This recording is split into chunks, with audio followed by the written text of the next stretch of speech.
if I interrupt people, it's just because I'm on delay. Okay, it's okay. We got the natural latency. There's extra snug room in the glove, in the rubber gloves. Use the extra sensory perception. Yes. We'll know if you're on delay or not. We'll feel it. Oh. Well, you guys are all on delay for me. Check 1 2. Hey, how's everyone going? What's Hello. happening, bud? What's up, Nomad? Not much, man. How am I sounding? Sound okay? You could be a little louder. Is that better? Sound check. Yeah. Here we Check go. 1 2. Check. Yeah. Good. Awesome. Thank you. Okay, so hello, everybody. Welcome to Sunday Slow Burn, rising from the ashes. Don't know how many this is. I think this is number 7, number 7 or 8, which is fitting either way. And today we have follow the road down to talk about wizards in history.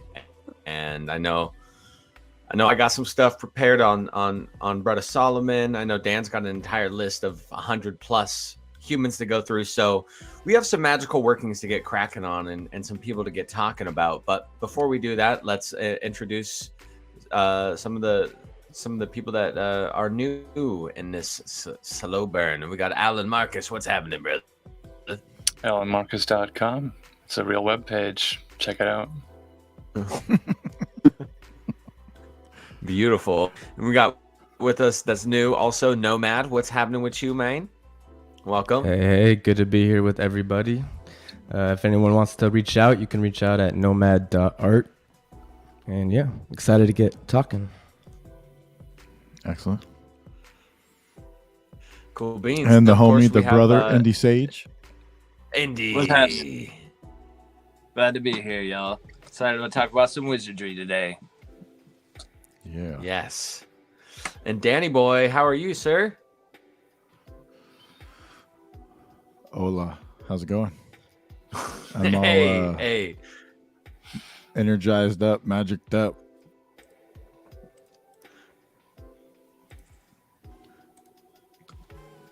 Magicked up, dude. There you go. Well, I know the title for this episode is Famous Wizards Throughout History, and then emphasizing ancient Druids in ancient Ireland and King Solomon. Mm-hmm. I know we'll probably get into other regions of the world as well. I have a book of Idris, one of my favorite authors, Sufi author, Idris Shah, who has an entire book of Oriental magic. It's amazing, and I will read a excerpt out of it later. Mm-hmm. So we might get into some ancient Orient stuff as well. But I got completely enthralled by the Solomonic magic, and it started actually a few weeks ago when Nomad here invited me onto his podcast and to talk about architecture, and he's just like, and antiquated transhumanism and the royal houses and things, and that research that I've been doing. And he was like, does the Ring of Solomon tie into this at all? And I was just like, I was swept, because absolutely it does, and it actually encapsulates a lot of the work that I've been doing with antiquated transhumanism, with the scepter, the globus crucifer, the crown, and all things are like different versions, physical versions of like the pentacles of Solomon and things like that. So I've been just going deep, going hard on as much research on that specific realm of things as I have as I could, going as hard as on that as possible. And I want to get into that, but I wanted to start it off with Indy, because I know he was talking about the ancient Druid to kind of start today's chat. So Indy, do you want to start with the research? Yes, sir. Let's do this. I'm excited. I got some research on some other stuff we're going to go into a little about alchemical magic and some Enochian magic. But we could start off with some Druidic magic. I've done some research. We weren't meeting last week, so I got to do a little extra research on Merlin and the history of Merlin. And a lot of people are familiar with the tale of Avalon and King Arthur. And that place was known as the Sacred Isle of the Apples. Mystical place, mystical land. But I've been tracing back the myth of Merlin, and it goes back to two different bards or druidic magicians, one of which is named Merlin Wilt, the second of which is named Emrys. And so these were the older names of Merlin, Emrys and Merlin. So before I go into that, I wanted to do a little bit of etymology on the word wizard, which comes from the Old English, where the stories of Avalon and King Arthur and Merlin came from. The word wis, W-Y-S, was the old Middle English word for wisdom or wise man. So it was actually for wisdom. And then the suffix of wizard comes from a Indo-European suffix, which just means man. So wise man, wizard. Ties it all in right there. Yep. Now, according to this account, we're going back to the story where the account of Merlin begins in literature that we've been able to find over the ages. So the story ties back to Ambrosius Arenalius, which is the story through which we find the tale of Merlin in its oldest age in the literature. Now, sometimes that name is changed around as his mention went on in later times. And he was also referred to as Ambrosius Merlinus. And sometimes they switch his name. Okay. Aurelius Ambrosius. They sometimes flip the first and last names. So his figure is actually initiatory names there. Yeah, his figure is actually combined with his bard to create the myth of Merlin, which combines the myth of the bard and of this general, who turns out to be, let's see, as we go into it, we'll see his relation to King Arthur and his brother Uther. So according to the account of Gildas, which I've been looking through a bunch of these accounts that come around different times. Let's see when Gildas wrote his account here. Gildas Merlin. This account comes from a time. Let's see here. Writing around 540 AD. This older account comes in from. Now, according to his account, and this is brother Aurelius that wrote this text in 548. This is the author's name Gildas, but it's an account of Ambrosius or Arenalius, the original name, in its full length. So, according to this story, Ambrosius was orphaned as one of the last of the Romans to survive the attack of the Saxons and Normans, during which his parents were slain, and he was left to become a fierce warrior at a young age, who would eventually intimidate Vortigern, the warlord, who was said to live in fear of him. So he was there with the Roman occupation and trying to take over England. And I guess Vortigern was the local warlord that they're going up against to try to occupy this area. So we have a later account of Nennius, which says, the most significant appearance of Ambrosius is the story about Ambrosius, Vortigern, and the two dragons beneath Dinas Emrys, the fortress of Ambrosius. And Emrys being the older name of Merlin as well. It's Dinas, meaning the Tower of Merlin. Dinas Emrys. So, in this account, Ambrosius is still an adolescent, but has supernatural powers. Now, he intimidates Vortigern and the royal magicians when it's revealed that Ambrosius is the son of the Roman consul Vortigern. Vortigern is convinced to cede to the younger man the castle of the Dinas Emrys and all the kingdoms of the western part of Britain. Vortigern then retreats to the north in an area called Gwynesi. This story was later retold with more detail by Geoffrey Monmouth in his fictionalized Historia Regum Britannia, conflating the personage of Ambrosius with the Welsh tradition of Merlin the Visionary. Known for oracular utterances that foretold the coming victories of the native Celtic inhabitants of Britain over the Saxons and the Normans, Geoffrey also introduces him into the Historia under the name Aurelius Ambrosius as one of the three sons of Constantine III, along with Constans and Uther Pendragon. In a later account by William of Malmesbury, on the death of Vortimer, the strength of the Britons grew faint, their diminished hopes went backwards, and straightway they would have come to ruin, had not Ambrosius, the sole survivor of the Romans, who was monarch to the realm of Vortigern, repressed overweening barbarians through the distinguished achievements of the warlike Arthur, his most prominent general. So there's a strong connection between Ambrosius and Arthur, as well as his brother Uther. So as we go along, we'll see more about that.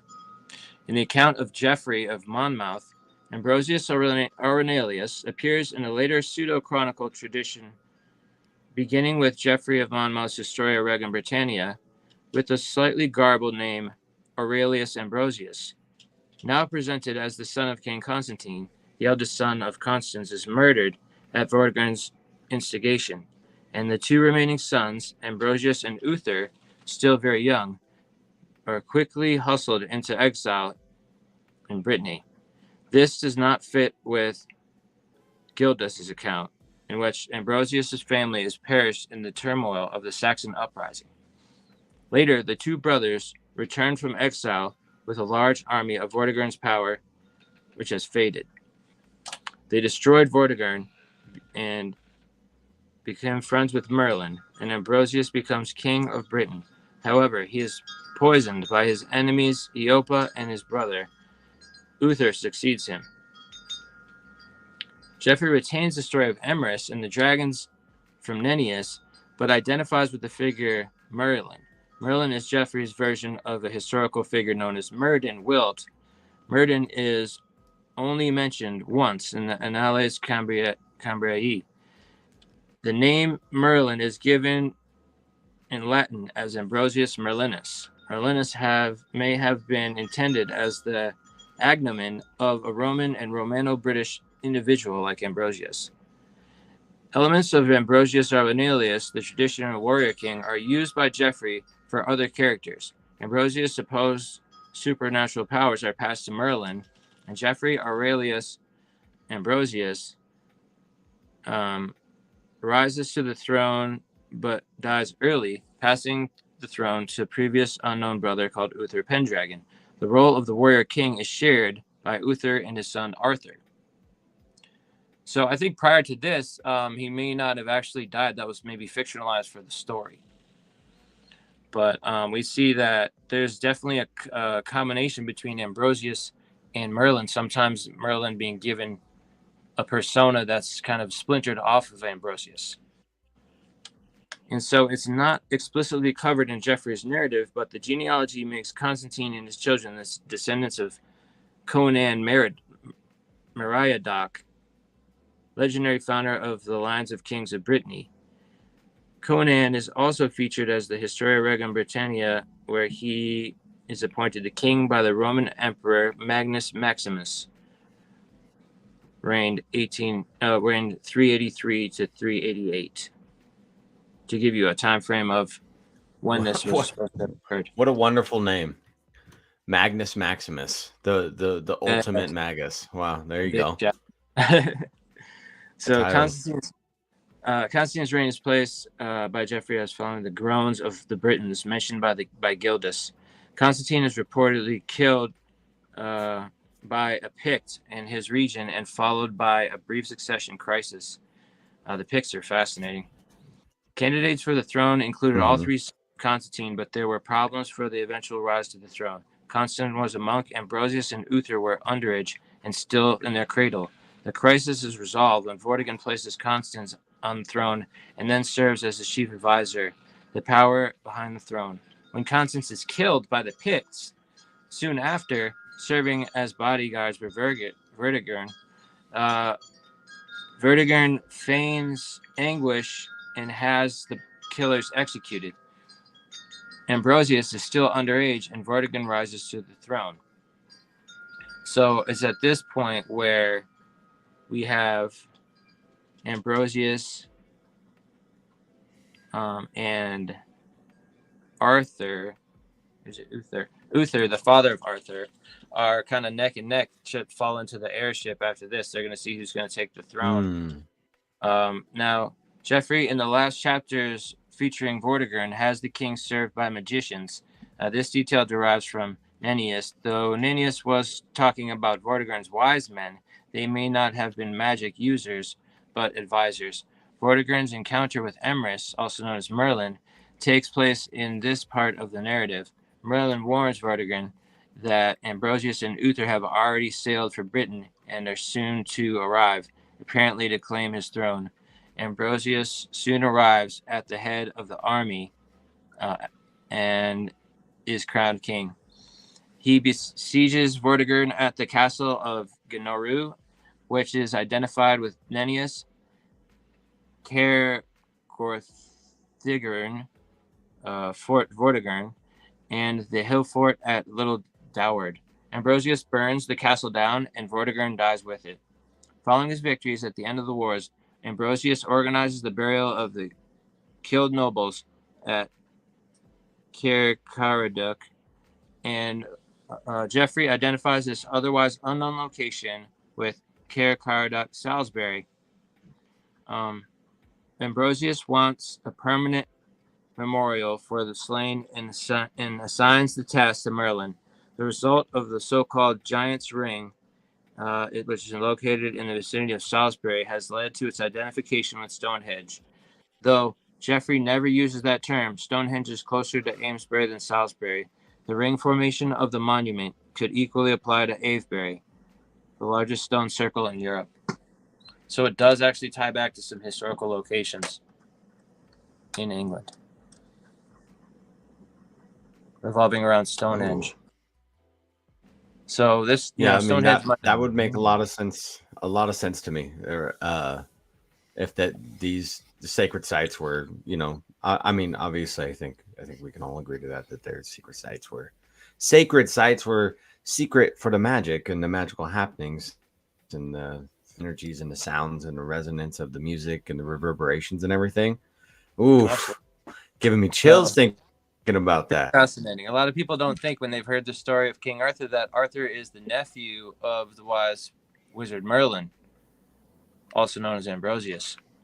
But yeah, it turns out that Uther was the father of Arthur, and I think according to the tale, Uther ends up taking the throne after Ambrosius is killed, and kind of becomes fallen and corrupted by his power, and it's up to Arthur to take that power back and bring in the Round Table and bring back an egalitarian civilization for them, because it was being under tyrannical regime, and it was needed to be liberated by Arthur later with the help of his uncle. And this is all about Ambrosius Aurelianus, which has a really great name. Ambrosia being the food of the gods, and Aurelia from Aurelia or Aurelius meaning golden. So you have this golden food of the gods, which is this wizard confidence, and he just walks up to you and says, eat me, come on, let's go, because he's a warlord. Absolutely. And ambrosia is also known as a sacred herb that was thought to have been used to make soma in ancient India. That allows people to live for a very long time, according to legends. I believe it. So, That's could potentially be philosopher's stone, or one of these one of the magical workings that it's kept secret for so long. The ambrosia. absolutely. So I got a couple more things on Merlin. And let me dig these up here. I got some stuff on some druidic magical spells that we can go over a couple of things. Let me see here. And so these legends of Merlin also, although they do tie back to a Roman general who had magical powers, also tie back to Emrys and Myrddin Wilt. So those are druidic bards or magicians or wizards.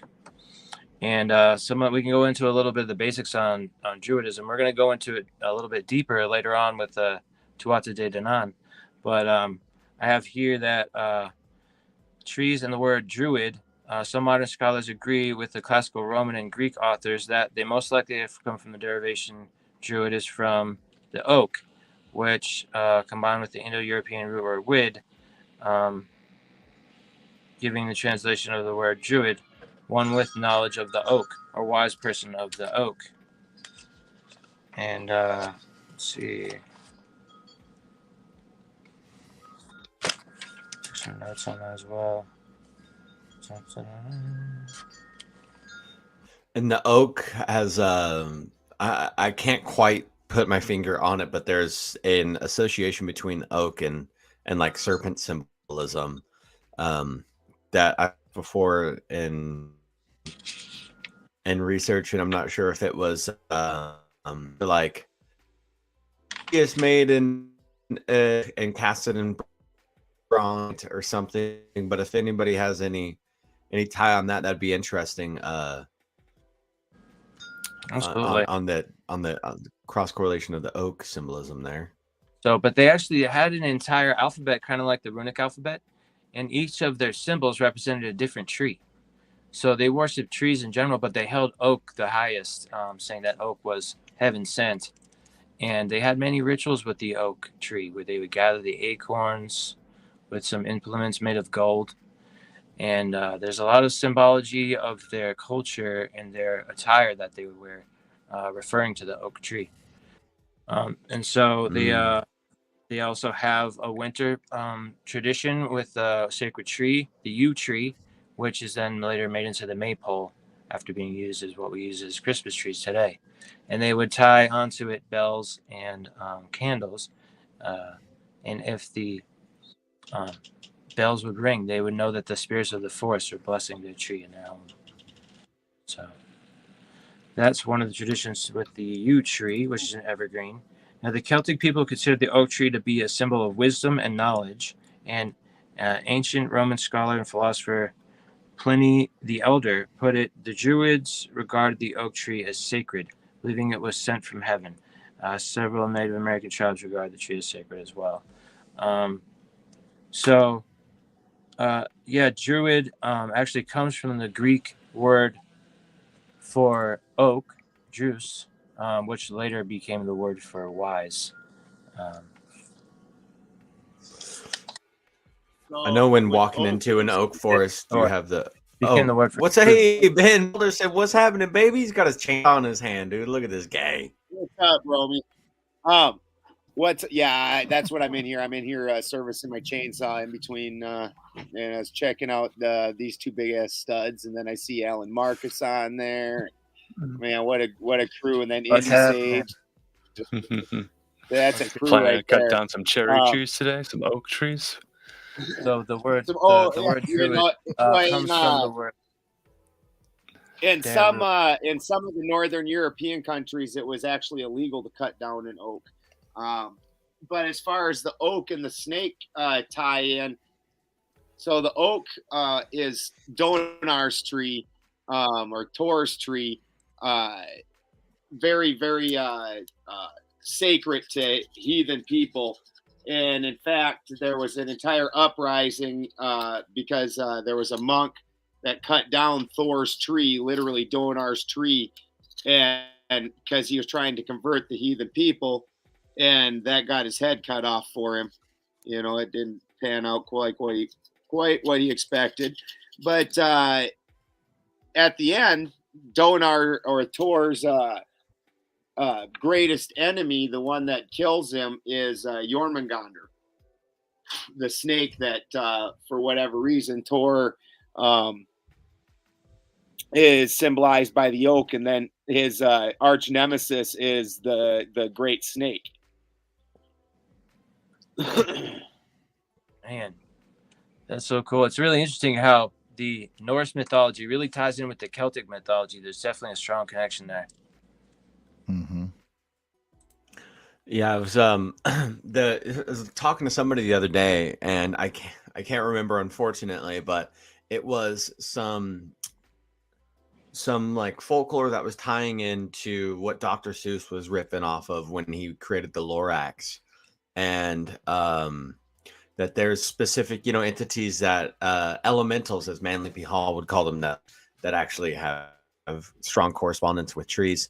And we know that, of course, the oak tree, like Andy's bringing up, is fascinatingly connected to magical realm. And have some suspicion that it has something to do with, I don't know, like electromagnetic energy or something that connects to sacred sites, and like temple building or something along those lines. But I do know that there's that specific lichen called Usnea, or some people wizard's beard, grows very heavily on oak trees, and that is kind of weird. There's the skull moss, like when a person skull is preserved, this Usnea moss that will grow on the inside of the skull, that also is the same lichen or the same fungus that grows on the oak branches. Is that And this old man's beard? Yes, that same Okay. it's that same Cool. thing, and What it is grows that? very, very slow. And which I think we actually brought up Usnea on the last slow burn. Then while you were chatting, I Mm-hmm. found the god, or the Druids, which is like a tree nymph, and to Yeah. also have lived. But that Mm-hmm. also sounds a lot like druid, So I was It like, oh, that's does. kind of cool. It's It kind of is. fun. I actually do have this article right here in this book of the Druids, and I had that spot bookmarked. I think it was that one or something close to it. But it talks about how the name Druid is related to Dryad, and how it's related to the oak. I can read it if you want. It says the name Druid. We may now turn to the information conveyed by the sources in greater detail, and first consider the name of the priesthood itself.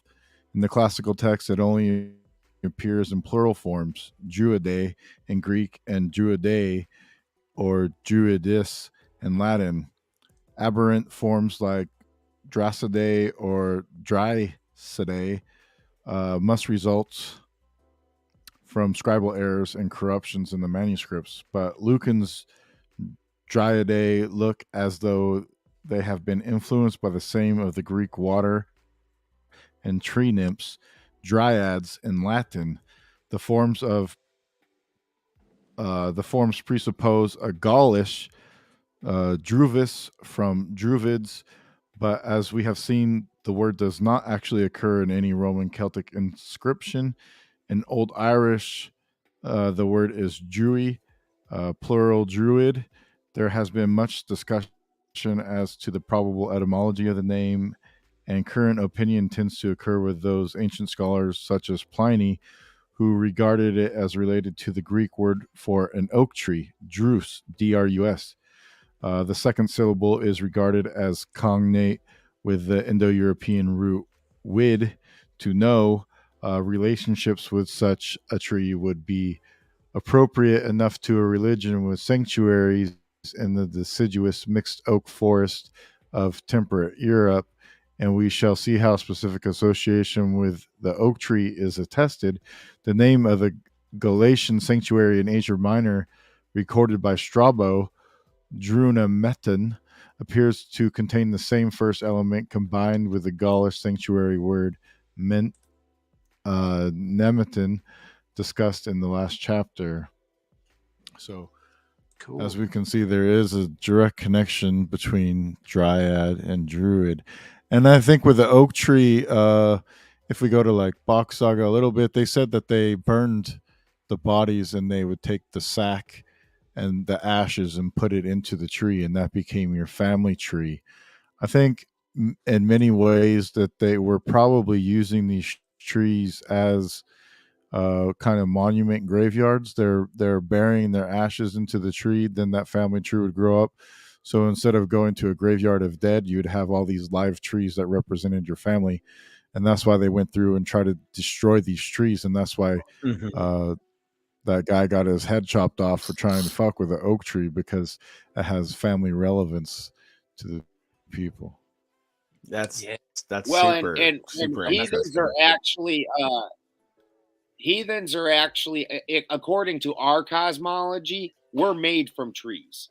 Man was made from the ash tree, and woman was made from the elm tree. So that when they say that, when you look at a tree, the basic components, the not the salt and the oil, but the earth components, the cellulose, the cellular material, the carbon, and the water, it's the same as our bodies. So and that's just the host material, the host thing for our salt and oil. And that he used the same material that's made from a tree, and then we put our bodies back into trees. And there's actually theories that part of the reason that like so many trees are hollow on the inside now is because we lock up our bodies instead of feeding them back to trees in a symbiosis. Ooh. And it's hermetic. I like that you brought up the Hermes tree, because the oak is cross correlated with Hermes tree as well, even though the ash tree is more commonly associated with Hermes and the Hermes tree, if I'm not mistaken. It is the ash tree, but I've heard in accounts the oak and trees themselves play the perfect hermetic laws, as above so below. And the way that like most plants, especially cannabis, speaking obviously from experience, is as far as the root base is wide surface area, the limbs on the plant itself will go. So if you have a 6 foot and you have soil for 6 feet, then the limbs up top will grow. So it's matching the roots on the bottom. Are you telling me that if you want to reach to heaven, that your roots need to reach to hell? Is that what you're telling me, Romy? I'm just speaking the hermetic laws, baby. You know what I'm saying? But yes, I think the heathens embody that completely in their stories, and there's no hiding that, and the riding that eight-legged horse, that Merkabah, all the way, spiritually, physically, and metaphysically, all celestially, all those beautiful things. Yeah, that's so interesting. Story. The black horse, the black 8-legged horse. Yes, 8-legged horse. Wow. I've actually seen pictures. Like I've actually seen pictures like that where like everybody thinks that Schleppnir would look like this, and it shows this like great steed, and that's like when he would really look like this, and it was like a horse with spider legs, like. Yes. Wild. I got a little bit more on the oak tree. Just a quick blurb here. Yes, let's go. Let's dig in. Cool. The Druids have long revered the oak tree as a symbol of strength, stability, and endurance. The oak is a sacred tree to the Druidic tradition and is often associated with the Celtic god Dagda.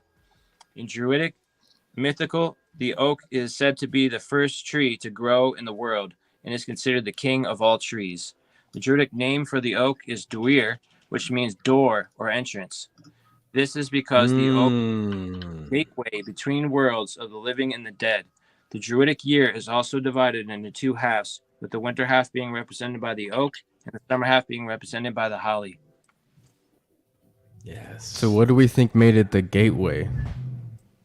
Why that tree? Talking about earlier, when they take the ashes of the elders and put them in under the tree, and they get reborn into the tree takes on their soul or their spirit.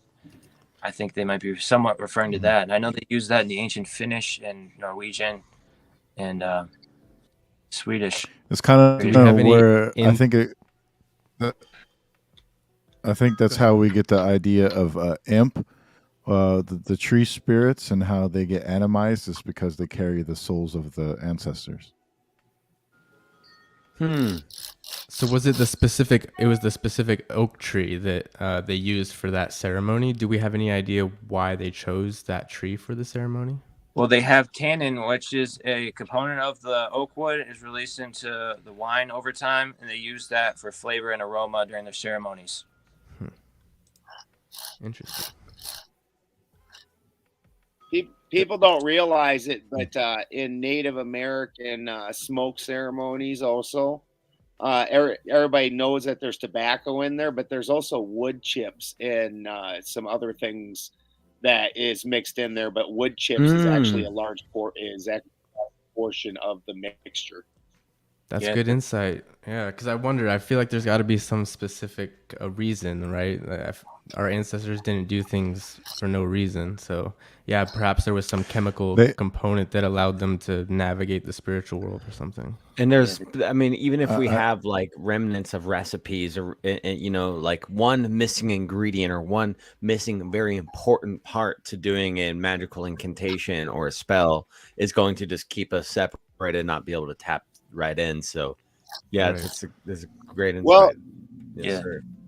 And even if you have the actual component, does the component have the what it needs inside of it? Because we all talk about how food has no nutrient density to it. Well, if there's no nutrient density to it, it's missing components that belong in that food that has to apply magically also.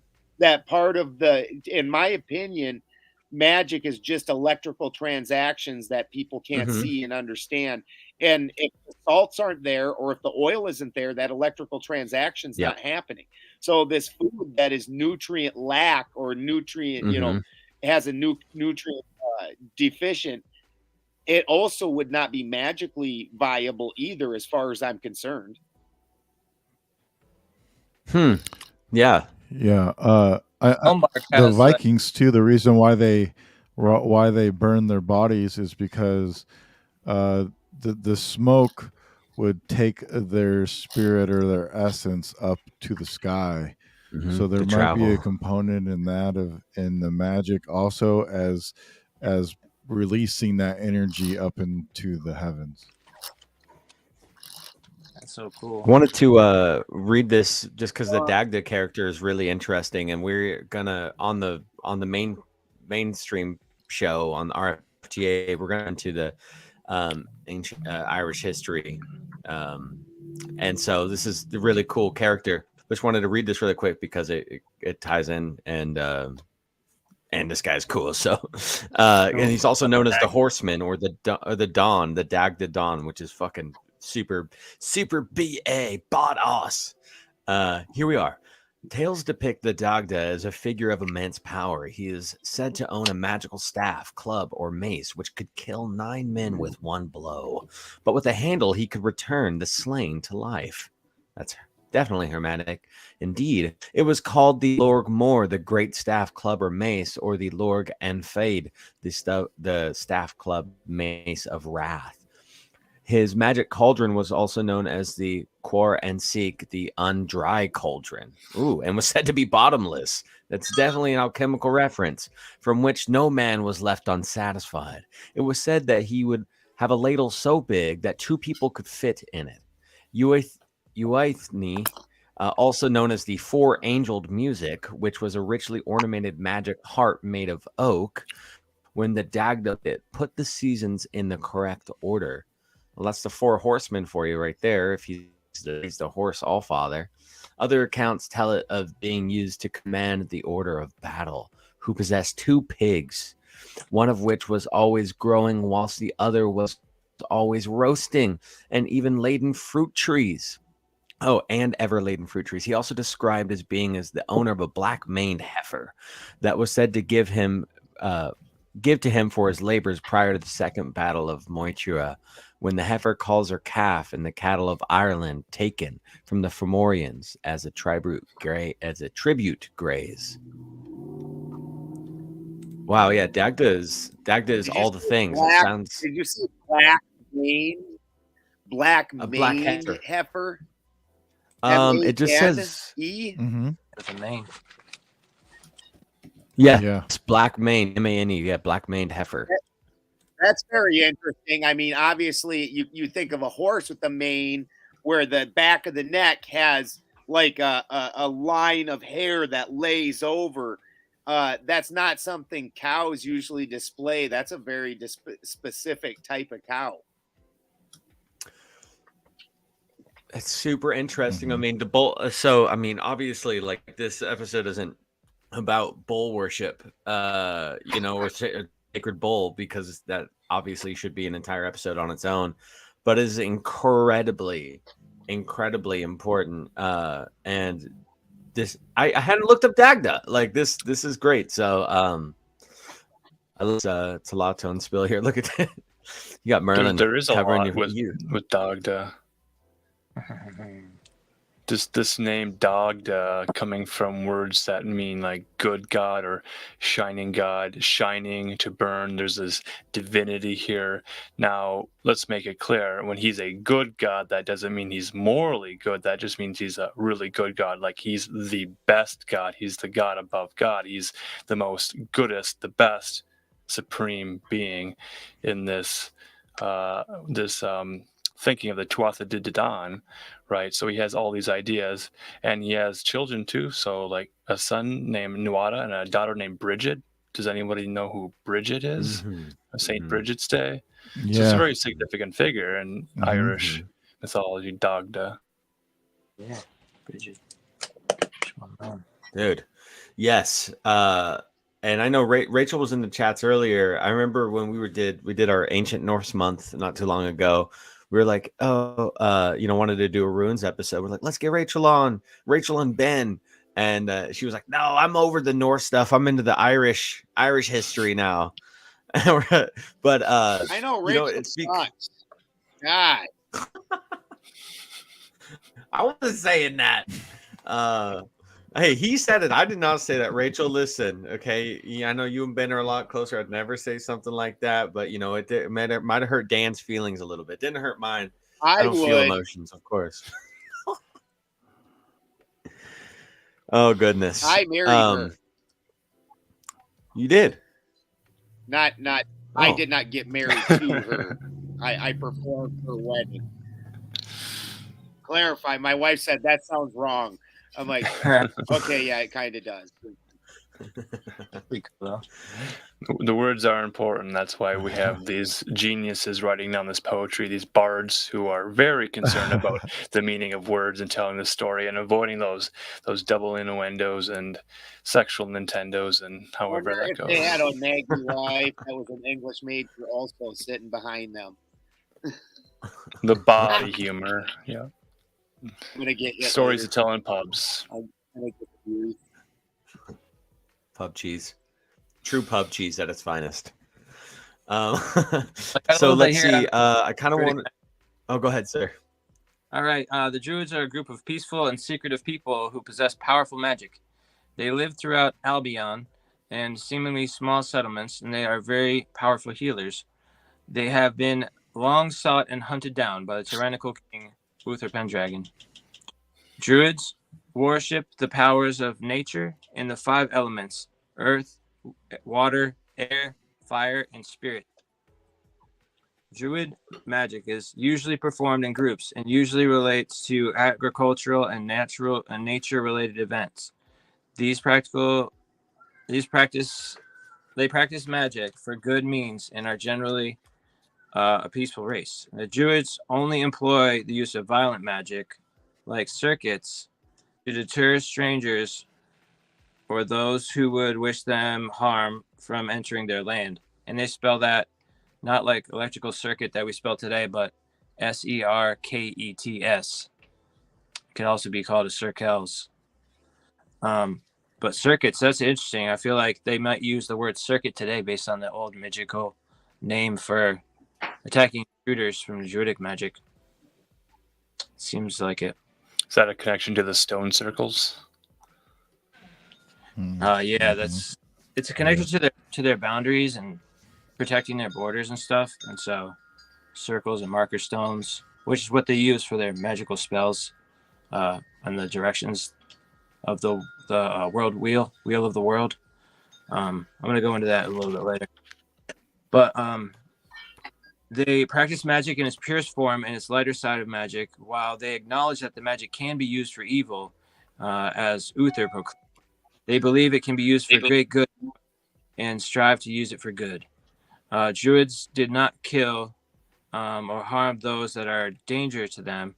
Druids are known to seek out those who have a natural ability or a talent for magic and take them in as apprentices.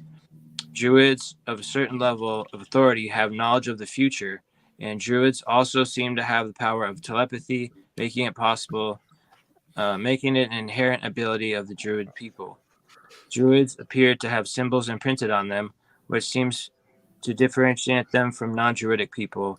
It tends to resemble the Triskel symbol of 3 spirals. They're different in ranks in the Druid camp. There's the Vikan, which is the follower of the Druid religions and traditions without magic.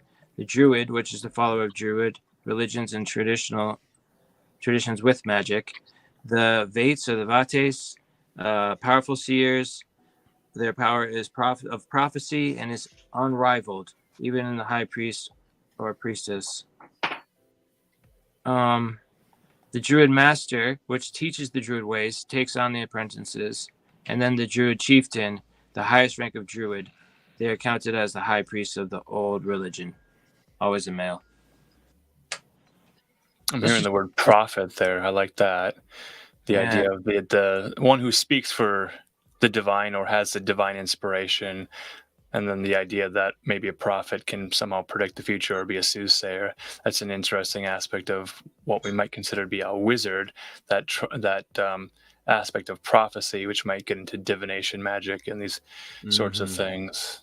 Absolutely. That also ties into why they worship the oak trees, because according to the wisdom of the oak trees, it has been demonstrated for many years, while making critical decisions about the future, the ancients turned to the oak for wisdom and guidance. And I know this year we've been getting a lot of oak acorns falling, and nice. The Farmer's Almanac uses that to determine how the winter's going to be. If there's a lot of acorns falling, it's going to be a lot of snow, a cold winter. So they would have this knowledge of nature, which would allow them to seemingly predict the weather patterns. If they could see the oak and the nuts falling from the trees and the squirrels getting real busy collecting all this stuff, then they know, well, we better prepare for a long haul cold winter. I love that the nuts, but the last so many years, actually, and this is something that I've read about that they're trying to figure out in the arborist community. A lot of different trees, because there's even pines that are only supposed to throw cones like every other year, and they're doing it every year now. It's very interesting. Like, all these trees are chucking down just mad seeds. That is super interesting. I mean, we know that, like, we kind of went to this last night on a dopamine deep dive little Patreon bonus show, but deeper into the lore of the Green Man and the Jolly Green Giant, who we kind of like compared to Bill Gates last night. Bill Gates being like the modern version of like the Jolly Green Giant, buying up, the majority of the ag land here in America, and then owning this super lockdown seed bank in Norway, and owning all this bacteria food, like the Beyond Meats and everything, and then talking about blocking out the sun. So like this manipulation fully of like agriculture in general, being like a green giant, the giant of controlling green, like to fuck with the trees' hormones. I mean, humans' bodies' hormones are being kind of completely enthralled through many different reasons and means. So like plants, are incredibly adaptable. I could imagine that they're getting torn and sworn into things that are out of their natural cycle. It's really interesting. And yeah, I wanted to. I got one of my favorite books here. It's a classic by Richard Kekhyfer, Magic of the Middle Ages, and I just did a little bibliomancy to see what kind of page would pull up. And so I'm going to read a quick excerpt on this, and then I'll let somebody else rip on it, because there's a cool word. It's here somewhere in here, and I'm trying to find it. It's called it's. So I'm very familiar with the 7 Renaissance magics, or the magic of the Renaissance, which is necromancy, hydromancy, geomancy, pyromancy, palmistry, and the other one. But I just found out about catatropomancy, cataptro, catoptro mancy, cataptroman. So let's find out what the fuck that is.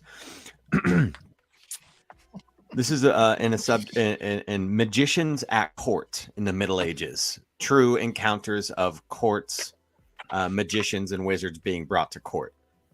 When you want to bring magic and law into the same equation, this is what you get in the 14th century. That's not a wizard dating ceremony where they're courting each other. And they get into the terpsichore where they're dancing together. Just like locking psychic eyes from across the celestial plane. Mm-hmm. There is so much substance to this picture. Magical assassination and love magic were common allegations in the French court during the early 14th century, and they were not uncommon in the English court throughout the late Middle Ages. In 1316, a sorceress who was being interrogated accused Mahat of Artois, the mother-in-law of Philip V of France, of using magic to reconcile the king with her daughter. More seriously, she had supposedly used poison, whether magic or to kill King Louis X and secure Philip's succession as monarch. In 1441, the Duchess of Gloucester was charged with using the image magic against Henry VI of England so that her husband, the Duke, might rise in power and perhaps the throne. Nor was the papal court immune from such intrigue. Perhaps the best known cases in which magic was suspected in the papal curia come from the pontificate. Oh my sweet Christ! What is it? Pontificate of John the 22nd, the most celebrated instance of all that was in the 1317, of which Bishop Cahors was executed for involvement with an alleged Jewish magician and other shadowy figures in an attempt on John's life. Not content with poisons, the conspirators allegedly tried to smuggle the papal palace magical images with inscriptions attached to them, concealed in loaves of bread. Yet it is misleading to portray the situation at court as different in the principle from that elsewhere.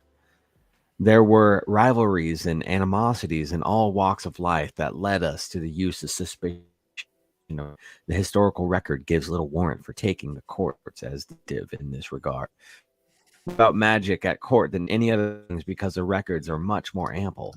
Magic in a rural village might pass unnoticed, but magic was likely to arouse the interest of chroniclers and other writers. In many cases, indeed, in all the cases cited above, even when courtiers were charged with magic, it was not they, but outsiders, common people that brought in ad hoc from towns or villages who are actually supposed to have been done the deed. Within courtly society itself, diviners seem to have been very much in demand. That is the burden of the complaint by John of Salisbury. In a long section of the Polyrachius, he deplores the various magical arts to which courtiers are tempted. But when he turns to specific forms and examples from what he delivers is in effect a treatise on divination. His references are almost entirely to the literature of antiquity, and readers who hope to find in his work details about the practice of magic or divination at court will be disappointed. Yet he clearly feels it important in giving moral guidance for courtiers. to expose the ways and errors of arguers, astrologers, chiromancers, interpreters of dreams, crystal gazers, and diviners of every stripe. From other sources as well, we know there were often astrologers at court. And I'll see later in this chapter, they gained special popularity through the 12th century. Apart from the diviners and astrologers, rulers might find employment for other specialists in occult practices. Johannes Trithemius, though not the most reliable of witnesses, tells an archbishop of Trier who depleted his treasury in buying books of alchemy and hiring real-life magicians, but they provided a high standard for emulation. Non-fictional accounts sometimes disparagingly of such magic. Roger Bacon and Marsilio Ficino both expressed disdain for the sleight of hand, ventriloquism, and illusions of performative magicians. Neither Bacon or Ficino was writing specific magicians at court, and can perhaps assume that the performers we did go to court had more sophisticated versions of the tricks performed in the marketplace. The less accomplished magicians, like most popular performers, could expect only revilement from the respectable society. At times, indeed, the illusions enacted at court seem to have been involved elaborate, expansive staging of entertainments done very much by craft rather than through necromancy. Okay. All right. Let's pontificate on that for a minute. That word pontificate. That's the word pontiff or the pontifex. That word is a title for someone who negotiates between gods and men. It's that middle manager who's that bridge maker, as opposed to someone who's a wall builder of a politician type. So you have someone who gets into the court and is not really the ruler, but really has some knowledge and wisdom and says, we're going to use our magic here, our stagecraft, our dramaturgy, and our ritual to amuse you, to entertain you. And that's the difference between like a stage magician who does card tricks, like guess the card, is this your card? Or magic with a K, which is more ritual magic, the darker arts, perhaps. Magic with a K, Crowley gives that definition of changing your will or aligning with consciousness or something. So it gets into this murky area of controlling dynasties and families and fortunes and businesses and entire countries, kind of from behind the scenes. And that's where you have the puppet master who's really pulling the strings there. Well, I love that and I also love this, the concept of court itself, because to start a magical duel between two parties to see thus who will reign and come out the other side a more powerful winner or winner, you go into a court, the magical court we have created here in what we consider reality now, right? Circle, right? So to first start your spells and start your magic, you have to step inside of a circle, and that reigns back to the earliest of understandings. And so it's interesting that that we see that, and like we talk about lawyers and the magic of law and the magic of word, kind of, and we're living the Middle Ages now. We're living in the magic of the now. That's all. It's sort of it's a mental battle, and today you might have more physical battles, but we don't go to war necessarily. We might challenge someone to a one-on-one game on basketball on the court, or for more athletic or more upper class, we might go to a tennis court and volley balls back and forth. Yeah. To get back to the Tua de Dan a little bit. They're the tribe of Dan, basically, and who is Dan? But they're the judges. Yes. So they are the ones judging the fate. So that kind of goes into that whole pontificate type of idea. Well, let us wander down this path, brother. Tell us, because we're just wrapping on that. So let's dip our toes into the Tuatha waters, the Danann waters here. Yeah, I have an article here. Poison hemlock. The Tua de Danann are people of the goddess Danu. They were one of the mythical races who settled in Ireland before the arrival of the Milesians, the ancestors of the modern Gauls. The Milesians were. The Danans were descendants of the goddess Danu. Her son, Dagda, was their most powerful leader. So Dagda is the son of Danu. The Tuatha De Danann were a race of deities as well as a race of heroes. They were skilled in art, science, poetry, and magic. They were said to come from 4 mythical cities: Philias, Gorius, Phineas, and Murius. When they came to live in Ireland, the Danans received 4 magic treasures or talismans, one from each city. Before the Tua migrated to Ireland, they had learned all of their skills from the 4 wizards or bards, Druids, from these 4 cities: Morfessa from Phalius, Esrus from Gorius, Simius from Murius, and Usias from Findius. After the Milesians defeated the Danans either retreated to Turnat in Og, land of youth, or they continued to live on in land of the Milesians. But their homes, subterranean places, were hidden by magic from the eyes of mortals. Their homes were commonly called Sidhe, Sidhe, or the other world. Another name for the Tuatha De Danann was the Aes Sidhe, or the people of the Sidhe. And Andy Rouse comments that the Picts were also part of. They went to Ireland from Gaelic Europe, and that's where we maybe get the word Pixie. Is the Picts and the Sidhe came together and made the Pixie, and the pixie dust is the magic dust.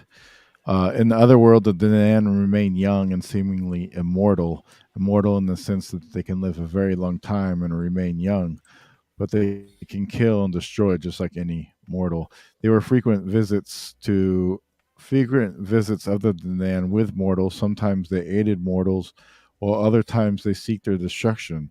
Sometimes they sought marriage with mortals. Most of the time, the Danans would come to the surface and meet their lovers. Other times, the mortals were allowed to live with them. In the Ulster cycle, the Tuatha De Danann was still seen as Celtic deities. However, in the Finian cycle, the Danans had degenerated into nothing more than Fey people. In other words, the Danans became the fairy people. The Tuatha De Danann became frequently associated with fairies because of the Christian influences of myths. Some of them died in old age when they leave the other world, that they were baptized before their death. It should be noted that the fairies in Celtic myths, especially Irish, Welsh, and Arthurian, had nothing to do with tiny pixies with wings that are found in folklore and children's fairy tales, the Tinkerbell and Peter Pan, and the fairy godmother and Cinderella. The fairies found here were human with supernatural power. The modern interpretations of fairies tend to predify them, particularly during the Victorian period. In early Irish and Welsh literature, they could be tall or short, beautiful or ugly. They can be benevolent beings, but at other times they can be frighteningly cruel or malign. But yeah, I'll stop there because there's a lot of good stuff there.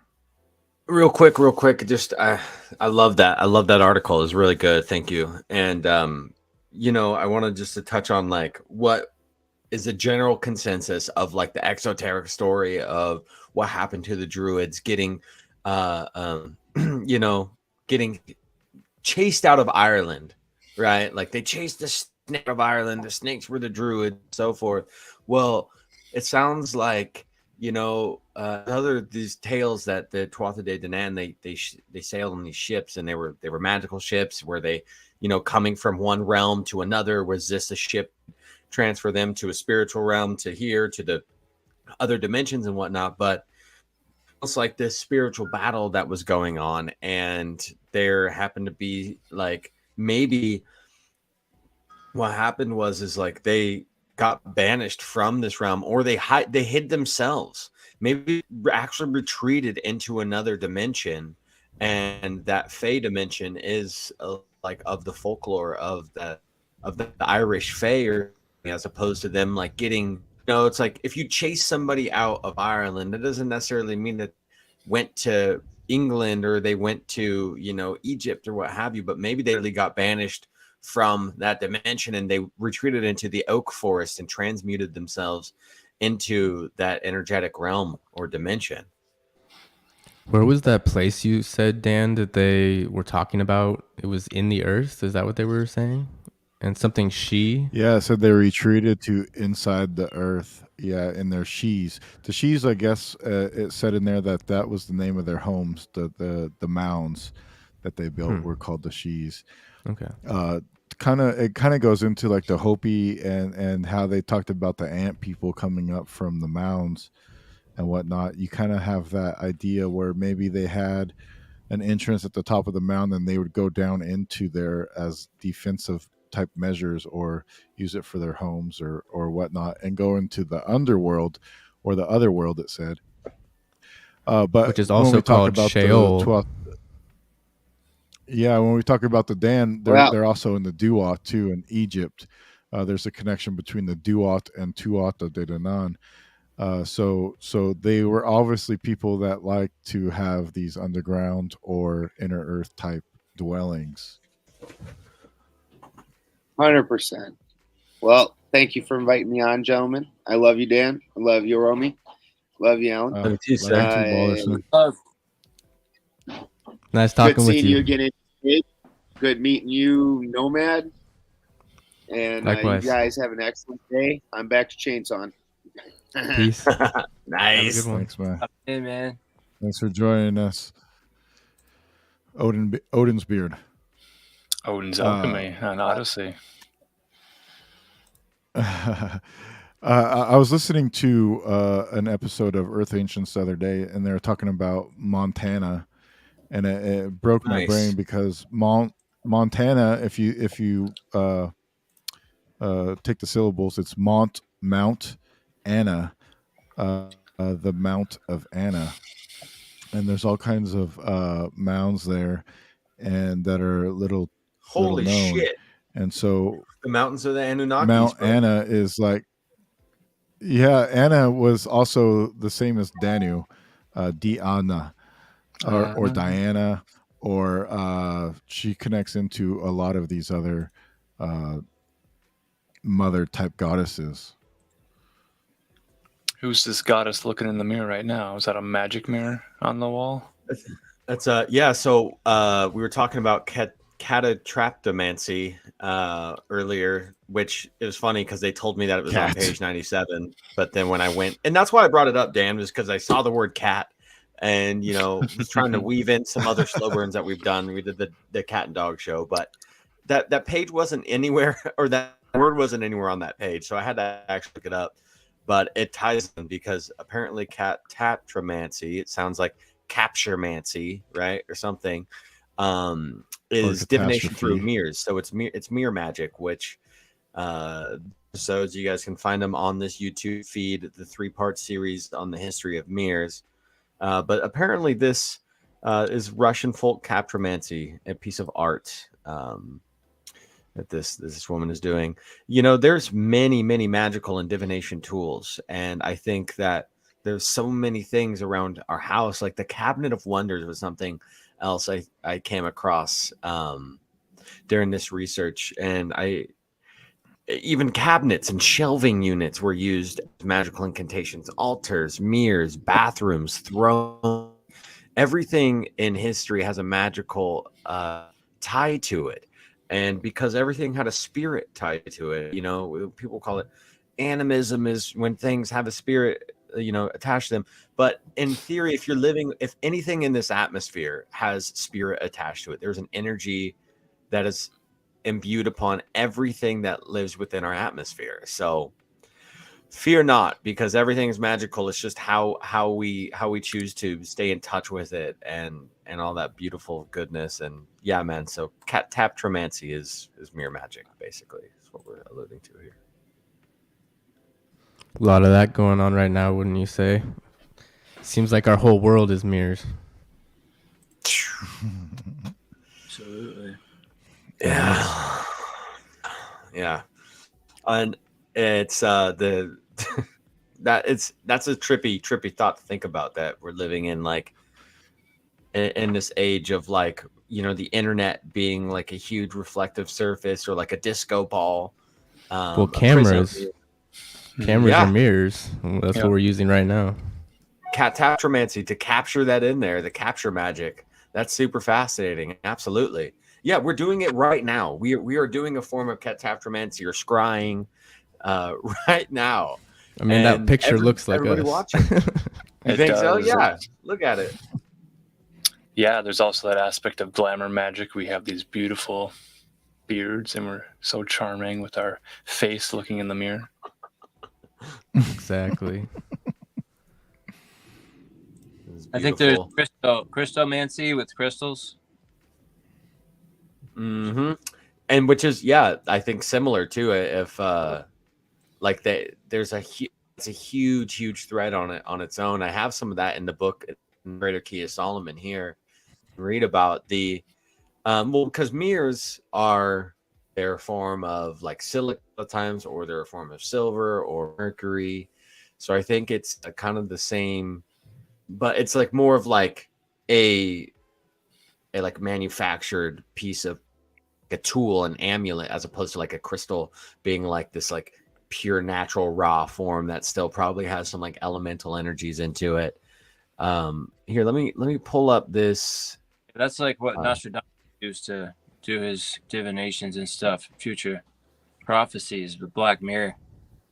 I mean, we're using a Scrying. combination of scrying of mirrors and crystals in the computer. So we're literally it's like the same thing. We're probably just applying it differently, probably more complicated. They probably had a more elegant solution, a way of doing it.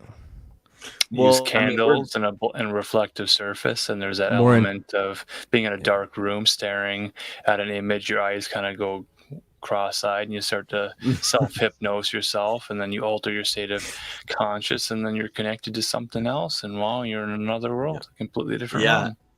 Absolutely. And like we, you know, technology, I mean, we're gonna have to do like weave this into like the master magic of what the world we live in, because technology is, like you brought up, Nomad, it's everything.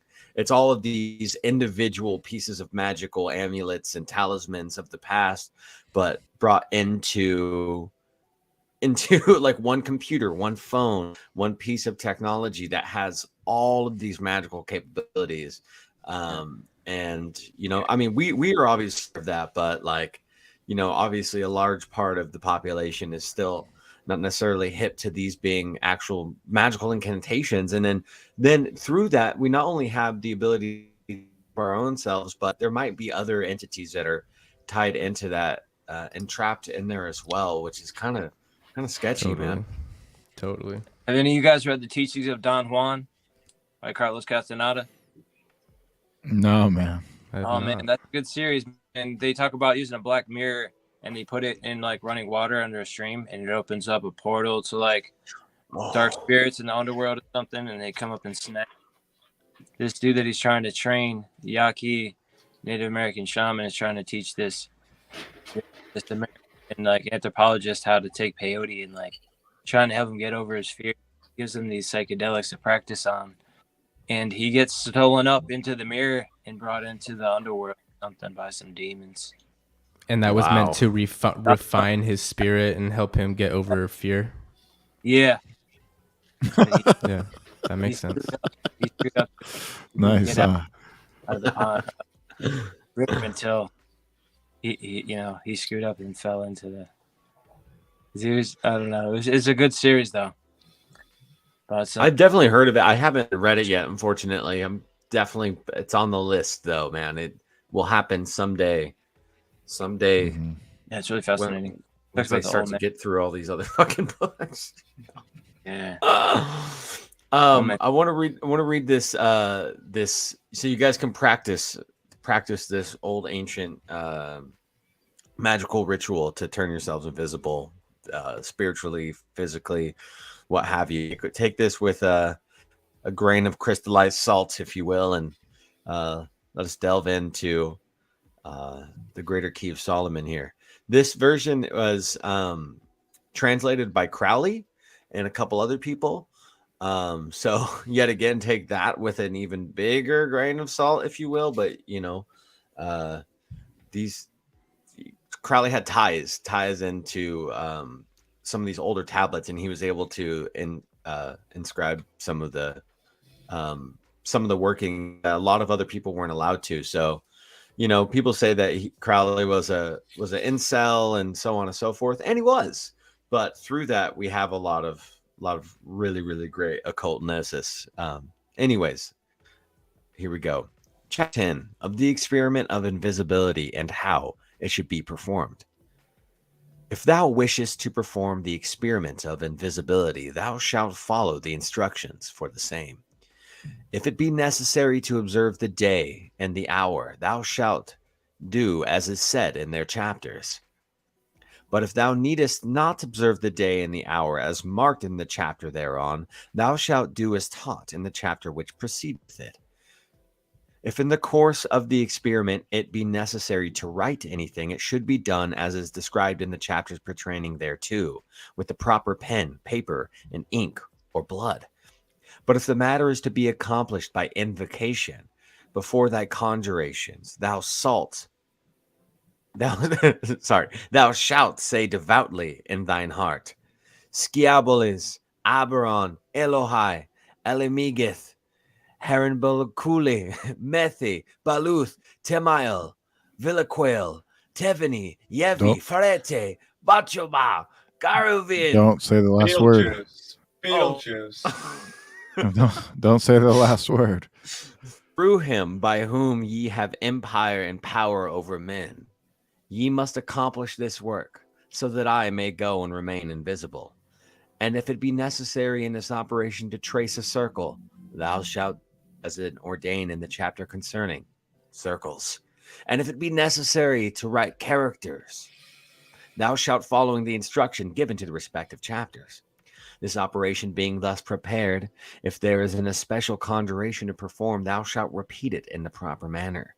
If not, thou shalt say the general conjuration, at the end of which thou shalt add the following words: Aus thou Talmiris Vaster of invisibility, with thy ministers, Cheros, Mater, Tengidim, Transidium, Suvantos, Abielos, Board, Belemith, Castumi, Dabuel, I conjure ye by him who maketh earth and heaven to tremble, who is seated upon the throne of his majesty, that this operation may be perfectly accomplished according to my will, so that at whatsoever time it may please me, I may be able to be invisible. I conjure thee anew, O Almiris, chief of invisibility, both thee and thy ministers, by him through whom all things have their being, and by Saturel, Hydrael, Daniel, Beniel, and Asimonim, thou immediately comest hither with all thy ministers, and achievest this operation as thou knowest it ought to be accomplished, that by the same operation thou render me invisible, so that none may be able to see me. In order then to accomplish the aforesaid operation, thou must prepare all things necessary with requisite care and diligence, and put them in practice with all the general and particular ceremonies laid down for these experiments. And with all the conditions contained in our first and second books, thou shalt also in the same operations duly repeat the appropriate conjurations, with all the solemnities marked with the respective chapters. Thou accomplish the experiment surely without hindrance, and thou find it true. But on the contrary, if thou lettest any of these things escape thee, or if thou despiseth them, thou shalt never be able to arrive at thy proposed end. As, for example, we enter not easily into fenced city, but over its walls and through we enter not easily into a fenced city over its walls, but through its gates. How to render oneself invisible? Make a small image of yellow wax in the form of a man in the month of January, and in the day and the hour of Saturn, and at the time write with a needle above the crown of his head upon its skull, which thou shalt have adroitly raise the character following, after which thou shalt replace the skull in the proper position. Thou shalt then write upon a small strip of the skin of a frog or toad, which thou shalt have killed, the following words and characters. Thou shalt then go and suspend the said figure by one of the hairs from the vault of a cavern at the hour of midnight, perfuming it with the proper incense, and thou shalt say, Metatron, Melik, Barath, Noth, Vinibith, Mach, and all ye I conjured thee, O figure of wax, by the living God, that the virtue of these characters and words thou render me invisible, wherever I may bear thee with me. Amen. And after having sent it anew, thou shalt bury it in the same place in a small deal box. And every time thou wishest to pass or enter into any place without being seen, thou shalt say these words, bearing the aforesaid figure in the left pocket. Come unto me, and never quit me, whithersoever I shall go. Afterwards thou shalt take it carefully back unto the before mentioned place, and cover it with earth until thou shalt need it again. Oh, there we go. Love. I love do reading you shit do you like think that do you think that it is possible? I actually do. Because it seems like it's like, how do they come to all of that? You know, like what types of shit that they have to do to figure all of that out? Seems I like a mean, lot to figure out. the massive amounts of accounts. Riding we're on talking frog about, skin.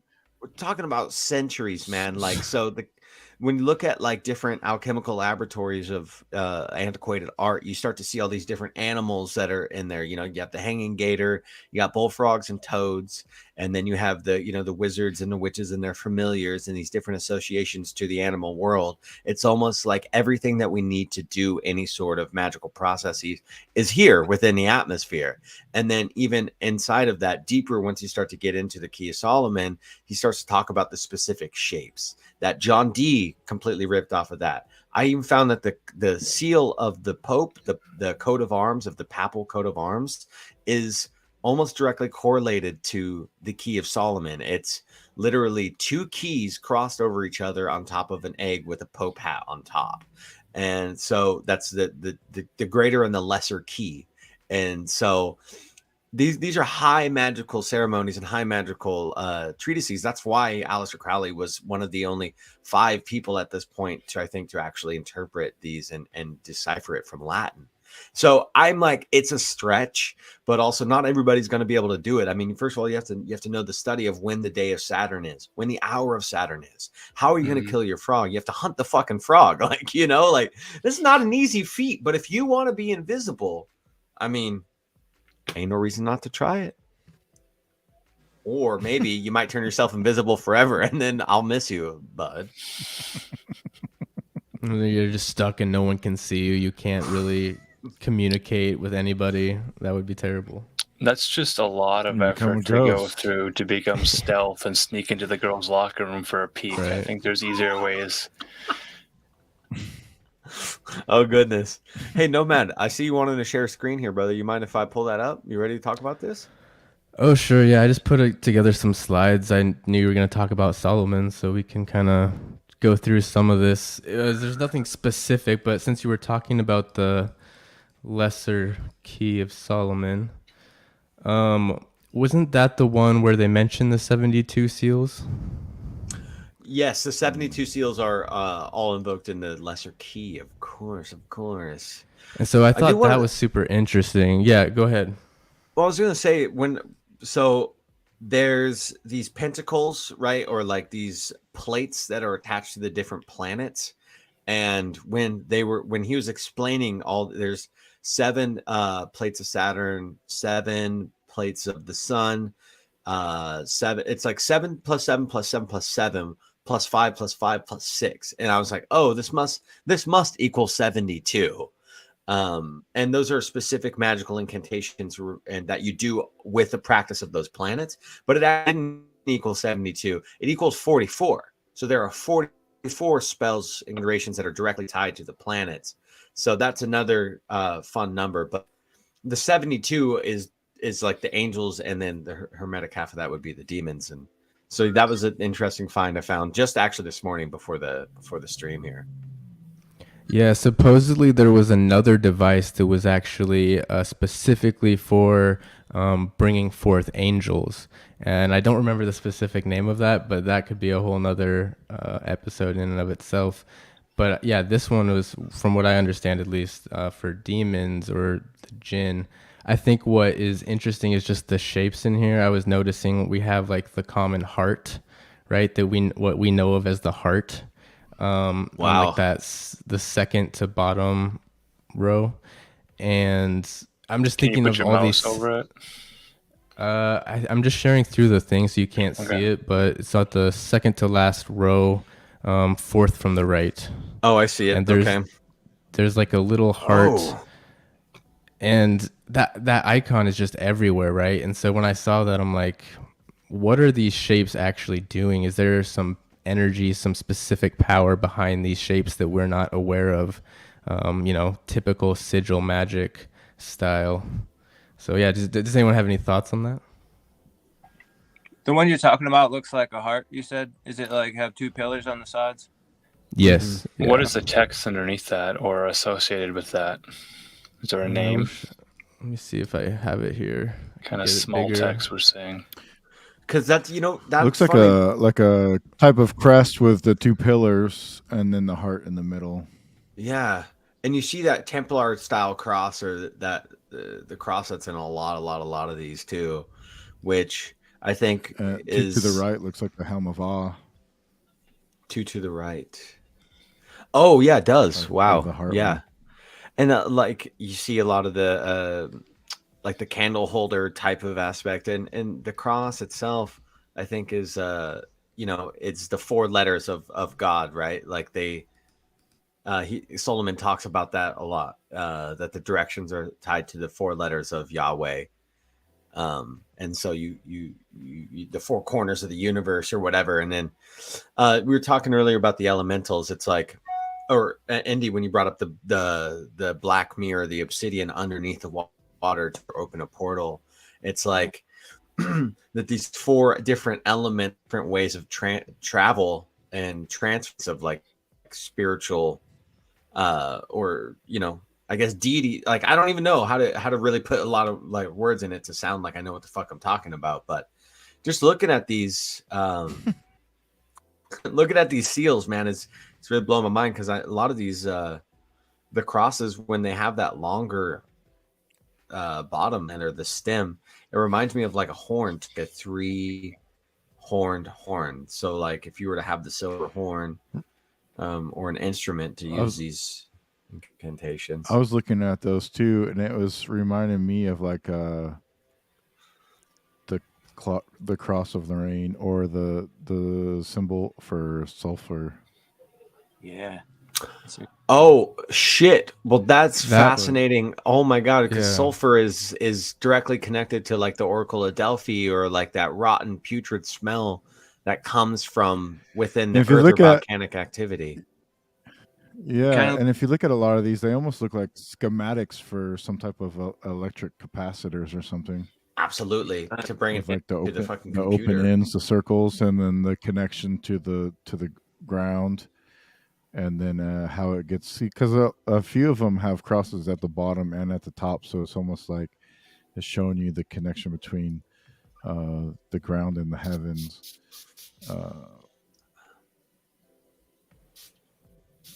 Now it looks like the one look like schematics. It has like the heart is inside of an H. It looks like, and I know like the Jesuits, I think, use H for the name of God. Dude, so when you were saying this looks like schematics, I want to tie this in, because Solomon he's an architect, right? He built the temple, he got the schematics, or he got these specific rules from higher angels.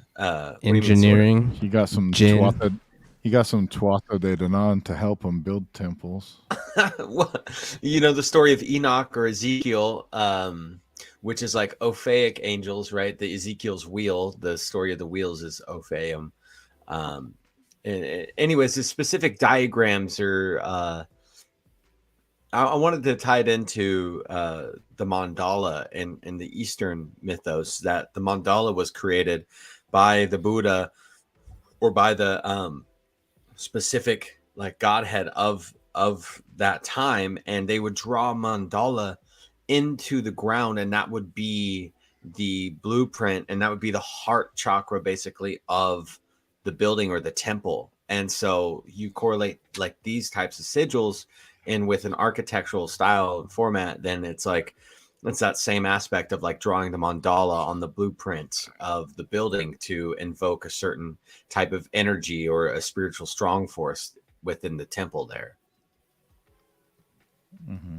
And how are you building your temple? Are you building your temple with blocks and cubes and straight lines and 90-degree angles? Or are you building mosques with rounded shapes? When we're looking at these sigils, these logos, these emblems here, you can see some of them are more focused on the square lines, the 90-degree angles. They look more mechanical or more of a control over nature.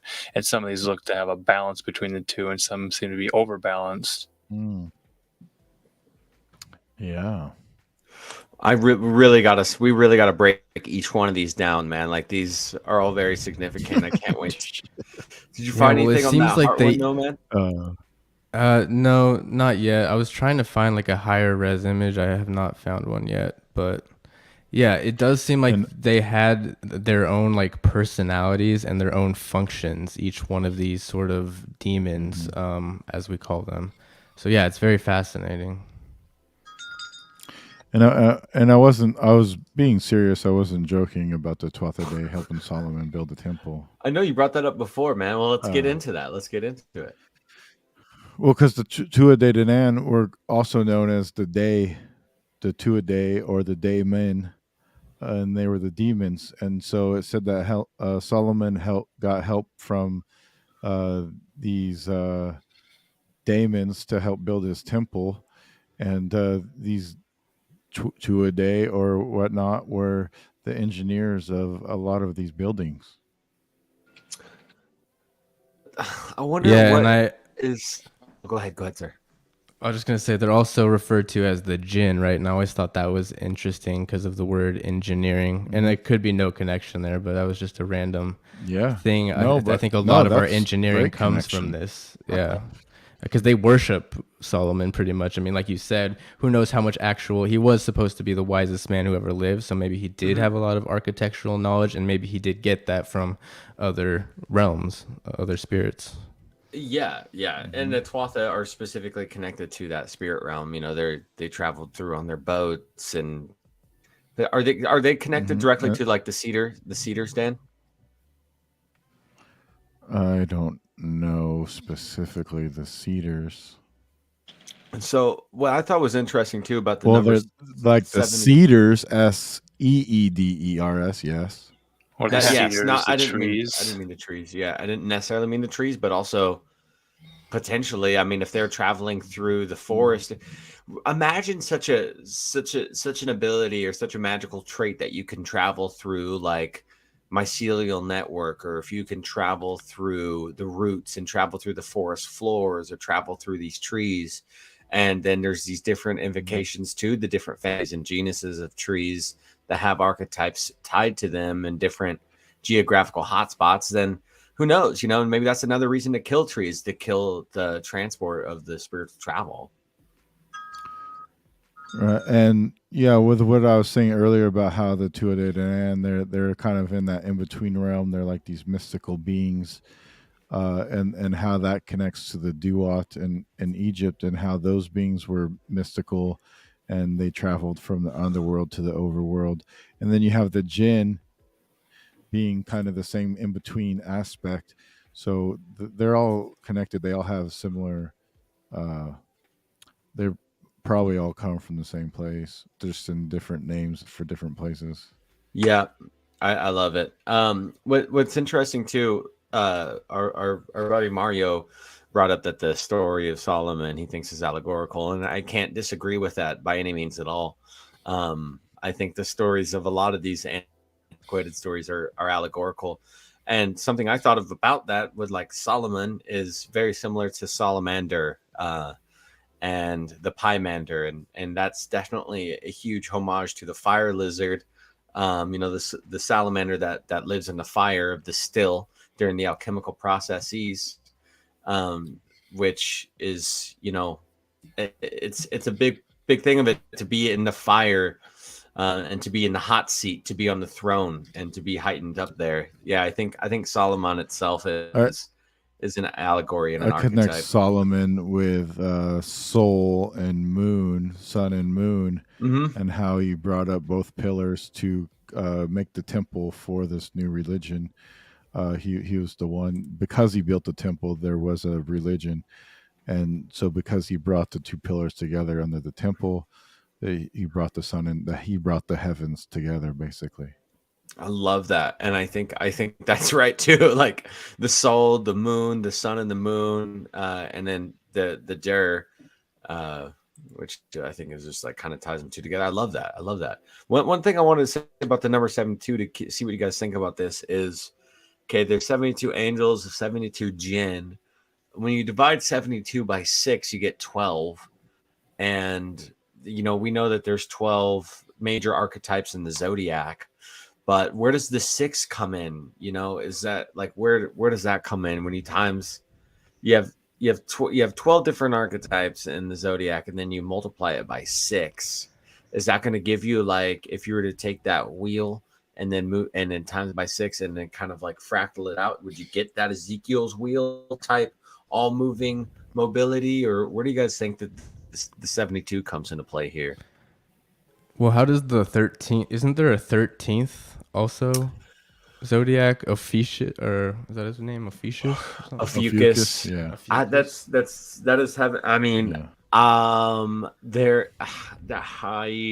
so for all intents and purposes, specifically for this like equation, no, but Mario? also I think that's like the hidden. I think that's like the hidden next level. Like I think we talked about it a while ago with David Mann on the show, and it was like, since he has like this like 1 foot in, 1 foot out, it could be like that next step out. Like it's like the 13th sign could be this, either the center point of it all, because everything has a center, or it could be like the next step out to the next level. The tribe of Dan has a connection to. The tribe of Dan has a connection to Ophiuchus also, because they're kind of like the judges of the rest of the Israelites. So they're on the outside. They're not affected by the laws that are affecting all the other Israelites. So they're kind of on the outside looking in. And I think that's what Ophiuchus does. He kind of stands in the realm of the zodiac and also outside of that realm. And he's the watcher of all the other zodiac. Yeah, and in terms of calendar systems. That being the 12 tribes of Israel. 12 months in a solar or sun calendar, Gregorian calendar. If you go to a moon or a lunar calendar, you'd have 13 months of 28 days. So that's the Solomon, the sun and the moon combined. So you have to work with multiple calendar systems at one time. If you're working in the fields, well, you have that sort of clock in, clock out calendar for you, but the court astrologers, they're working on astrological calendars of multiple scales and multiple timekeeping measurement increments. They're looking at long term. They're looking at the precession of the equinox. They're looking at much longer periods of time.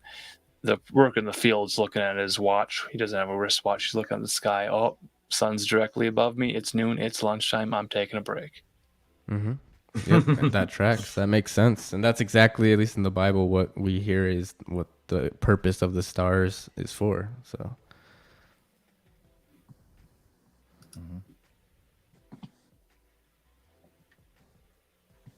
Oh, sorry, guys. I am just figuring something out on my phone here. Did you happen to dig into the Shamir at all? Let's get into that, though. Yeah, let's get into it. Okay. Well, I could just read this real quick just to give us a little bit of insight into what this is. So, the Shamir is a worm or a substance that had the power to cut through or disintegrate stone, iron, and diamond, King Solomon is said to have used it in the building of the first temple in Jerusalem, in the place of cutting tools. For the building of the temple, which is promoted peace, it was inappropriate to use tools that could also cause war and bloodshed. So I found that super interesting. Like, God didn't even want them using tools that could be misused, essentially, and so they had to use this very specific tool.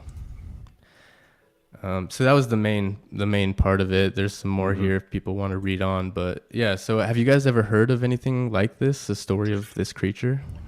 Yeah, So like it's like the language of the birds. They say that the bird brought the they would do things with birds, like put a piece of glass over their nest or fuck with them exactly. so that they would try to get to their babies. Then the bird would have to travel to find something to get through that glass or whatever or rock or whatever it was to get back to their nest. So they would go and they would find these worms and they'd bring these worms back to get through that obstacle so they could get into their nest.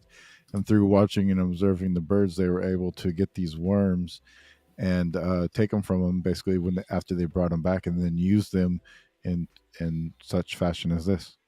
Yeah, exactly. So supposedly Solomon consulted the demons to find out where it was, and it was being protected by this bird entity, and they put the glass over the nest to essentially distract the bird, and so they could get the shamir. So yeah, exactly. And so did you hear that through a different story that was unrelated to Solomon? Yeah, I did. Yeah. Do you mind sharing a little more? Language of the birds. Okay, interesting. See, I love that when you have different mythologies, right, that are sort of saying the same thing. It's beautiful. Do you guys think it was kind of like a science where they were observing the birds. They are observing nature and seeing how nature got over its own hurdles, and then because they observed the nature and saw how they did it, then they were able to take that from them and do it themselves. So what do you think it actually was? Oh, go ahead. This might tie into some other ideas. So we're looking at this being kind of a worm. Could that be a caterpillar? And if we have this word Aurelia, combined that with what we were talking about earlier, this Ambrosius Aurelianus, this golden thing, and you have trees and leaves, and you have worms and caterpillars, and they have this chrysalis, which is, again, the word Aurelia means chrysalis, and then you have this transformation process undergoing of building that chrysalis and then emerging as a butterfly. It's a alchemical transformation in nature, so they can use that as a symbol to represent this building of the temple. And at the building of the temple, you could see that as a metaphor to represent the temple being the body. If you have the body of a worm and then it goes to build itself and then it emerges something beautiful with wings, a moth or a butterfly, this could be seen in those terms as well. Yeah, and if you're looking at it that way, it also is the symbol, that is very much how Christ taught us how to live, is to be selfless and to improve yourself, not by means of war or things of that nature, but by going within and having that metaphor, that metamorphosis. Yeah. Right, and that's what magic is all about. It's the correspondences, it's the puns, it's the stacked meaning upon meaning upon meaning. And then when you combine those things in art to use metaphor to explain things, well, that's the drama, that's the story, that's the rap battle in the court. That's where you're going, and you're using words as swords as weapons, and that's where we are today. And the beautiful, it's a full transmutation, that they go through in the stage when they're in their cocoon. They turn themselves completely into a liquid, and then they reform their body inside the cocoon to transform themselves into a moth or a butterfly. And there's a lot of occult lore behind what spiritual entities are attached to moths. Some people say vampires can turn themselves into moths as well as bats. And yeah, that's super, super fascinating. This Solomon Shamir is it's a crazy story, but it reminds me a lot of James and the Giant Peach, that movie that came out in the early thousands with that little worm that goes and eats it's in the apple, and then they go through this whole hero's journey story, and they enter that spiritual realm, and and it's a full transmutation that happens there, and it's super interesting. I really recommend people look deeper into this story. There's some good videos on YouTube about it. You're talking to Roald Dahl. He wrote a book on witches too, so he was into these ideas. Oh, and then going back to our other author who talked about the Lorax. Again, these are modern day bards who are writing stories for children, which you might consider to be fairy tales. Yeah, Mhm. a good one. I got a question about the shamir. They say that if it's usually wrapped in wool or stored in a container made out of lead, or otherwise the vessel would burst and disintegrate under the shamir's gaze.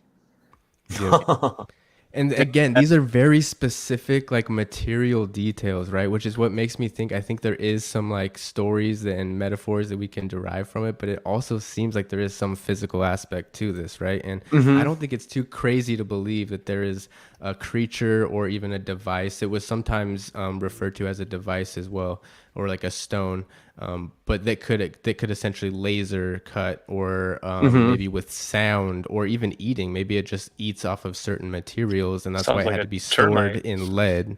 Exactly, like a termite for different things other than wood that like we're used to. Because it had to be stored in cotton, so maybe it couldn't eat through cotton, or maybe it was also radioactive because it had to be in lead. So there's many different components to this that are super interesting.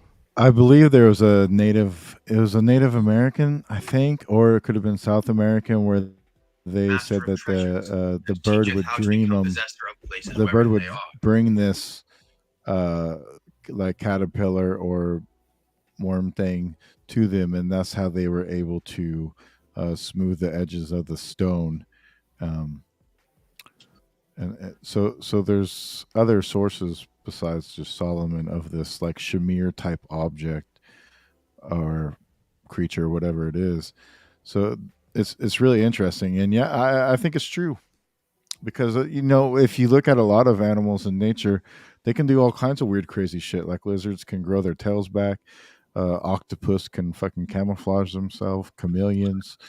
There's a lot of crazy cool adaptive abilities by animals, and if we learned how to do those, I mean, I think that's what they were doing, observing. And then if you even look at what they're doing now, they're extracting DNA from fucking glowworms and putting it into dogs so you can make a glow in the dark dog and shit. So obviously, uh, there's science has expanded on this idea itself. Yeah, the word green stone on this slide with the shamir, that goes back to the chrysalis. It's a hard stone-like thing. It's not soft. I don't know if stone is an actual rock or a gem. They're describing a hard shaped chrysalis hanging from a tree that a different creature emerges from. Totally. It's kind of the same shape as those like Sumerian gods, right? With like the wristwatch and they're holding the pine cone looking thing. Kind of reminds me of that too.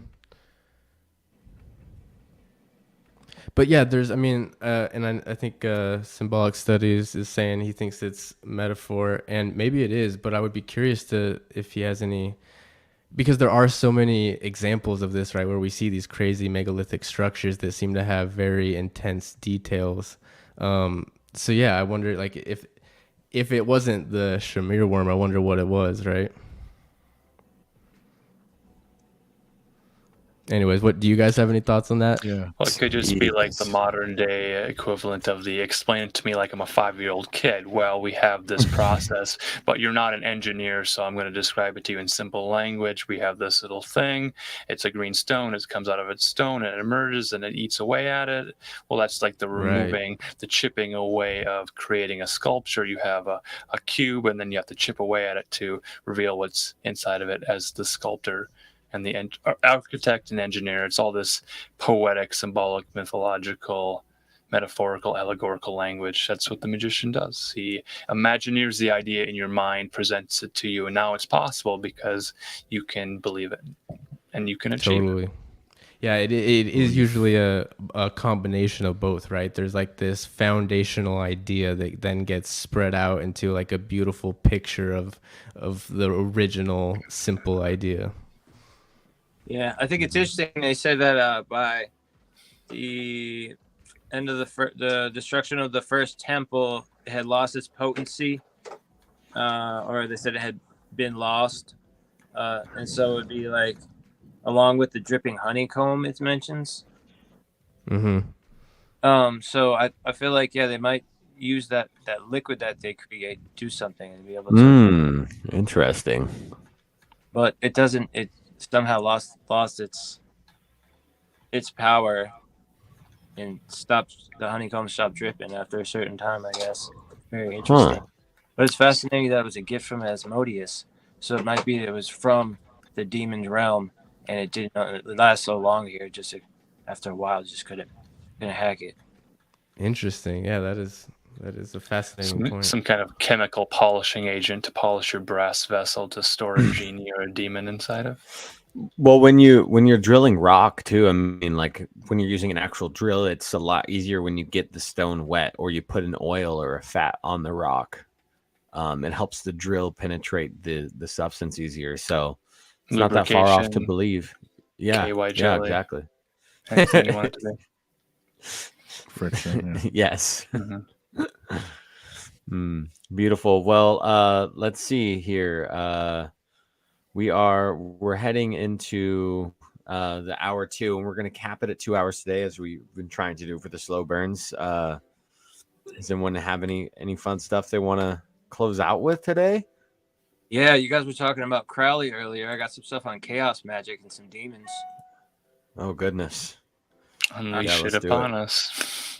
As we know, Crowley had talked to and John Dee was speaking to the angels supposedly, but according to Typhonian tradition used by Edward Kelly and John Dee, later by the NAA group, who Aleister Crowley contacted Aiwass in 1904 to receive the Book of Law. So Aleister Crowley contacted Aiwass, who was a demon that gave him information, the Book of Law, in exchange for, I think, blood, maybe something worse. So the Book of Law used by Aleister and his wife, Rose Crowley, as the foundation of Thelema, but Aleister had her committed to a mental asylum in 1911. It's interesting we see that number 911 right there. But after having opened gateways to the chthonic realm, Crowley was used by demonic forces he had unleashed to gain control over mankind for the prior century. Chaos magic developed in England in the 1960s as a new form of magical practice that at the time was dominated by the Thelemic system, as articulated by Aleister Crowley, who was born in 1875 and died in 1947. Chaos magic looked to Austin Osman Spare in his critique of the traditional ritual magic as the forerunner of chaos magic, and Ray Sherman as the actual originator of chaos magic theory. Spare, an associate of Crowley, broke with the order Templi Orientis that Crowley had headed and developed a single form of magic practice that, in his understanding, jettisoned much of the superfluous activity of the ceremonial magic that prevented the practitioner from discerning his or her own power. Spare developed a very simple form of magic based on the use of sigils. Chaos magic is based on the understanding that the order is a concept imposed upon the universe. System of order, be they religion or science, are attempts to control and subdue, and must find ways to dismiss what is not controllable or understood.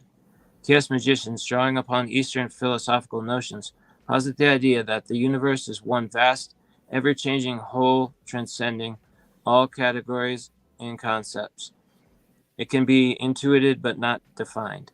Chaos is seen not as the disorder that is opposed to order, but as the order beyond understanding, such as chaos is identical with Hindu Brahman in the Taoist way. Chaos theory also agrees with the belief articulated in the Upanishads of Atman, and the inner essence of the individual is identical with Brahman, and that enlightenment derives from direct experience, knowledge of the truth of that identification.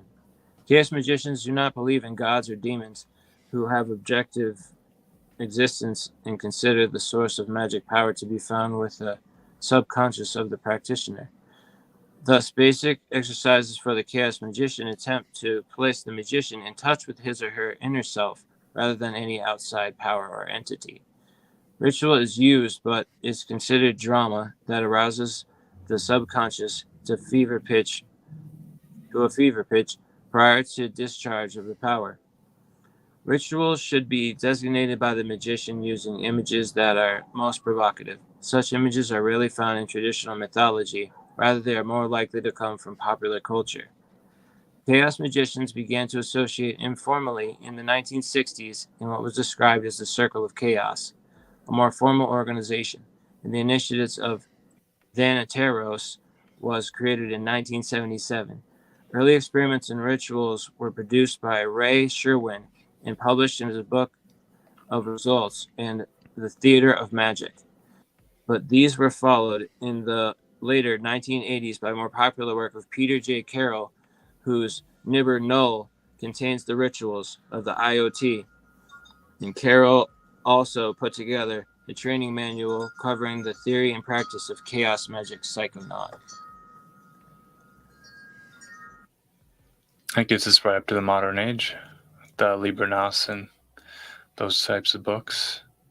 Austin Osman Spare, inspired by these images in these old grimoires, drawing fun little sigils and teaching teenagers how to do magic.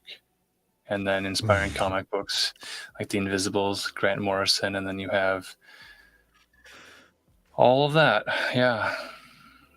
And I believe he uses Enochian letters in his sigils, which was something John Dee received from the Angels with Edward Kelly. Right. And they made a table with 49 symbols across and 49 symbols down. And they would use it kind of like a Ouija board. Right.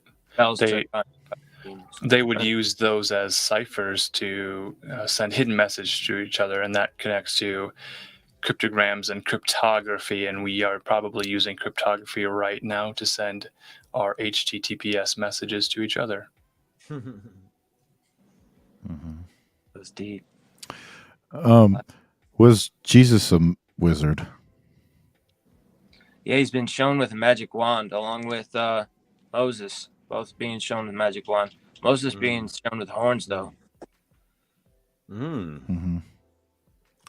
Oh, there's an image here, down here. One of the pentacles, the man of horns. Here, let's see. No, Nomad, you want to weigh in on that? Because I know. If I say that Jesus is a wizard, I'm going to get a lot of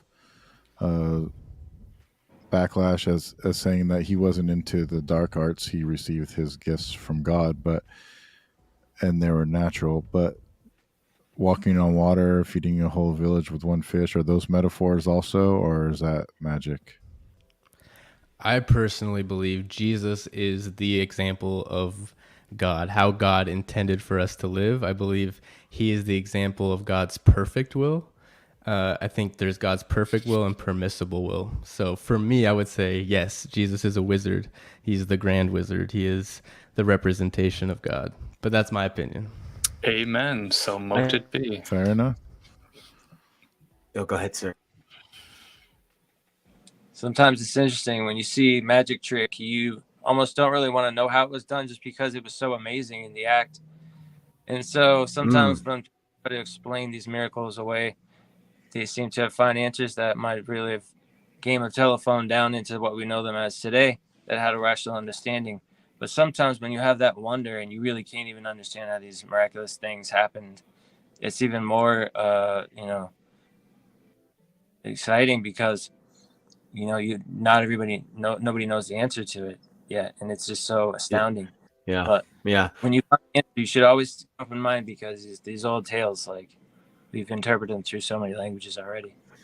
And I think, the whole concept of magic, what a lot of these, like this book specifically, the Keys of Solomon, it's like talking directly to a God source. So if Jesus is a son of God, he has contact directly with him. The stories would make him like a high wizard, and that doesn't make you evil or not evil. It just depends on how you interact with those energies, in my opinion.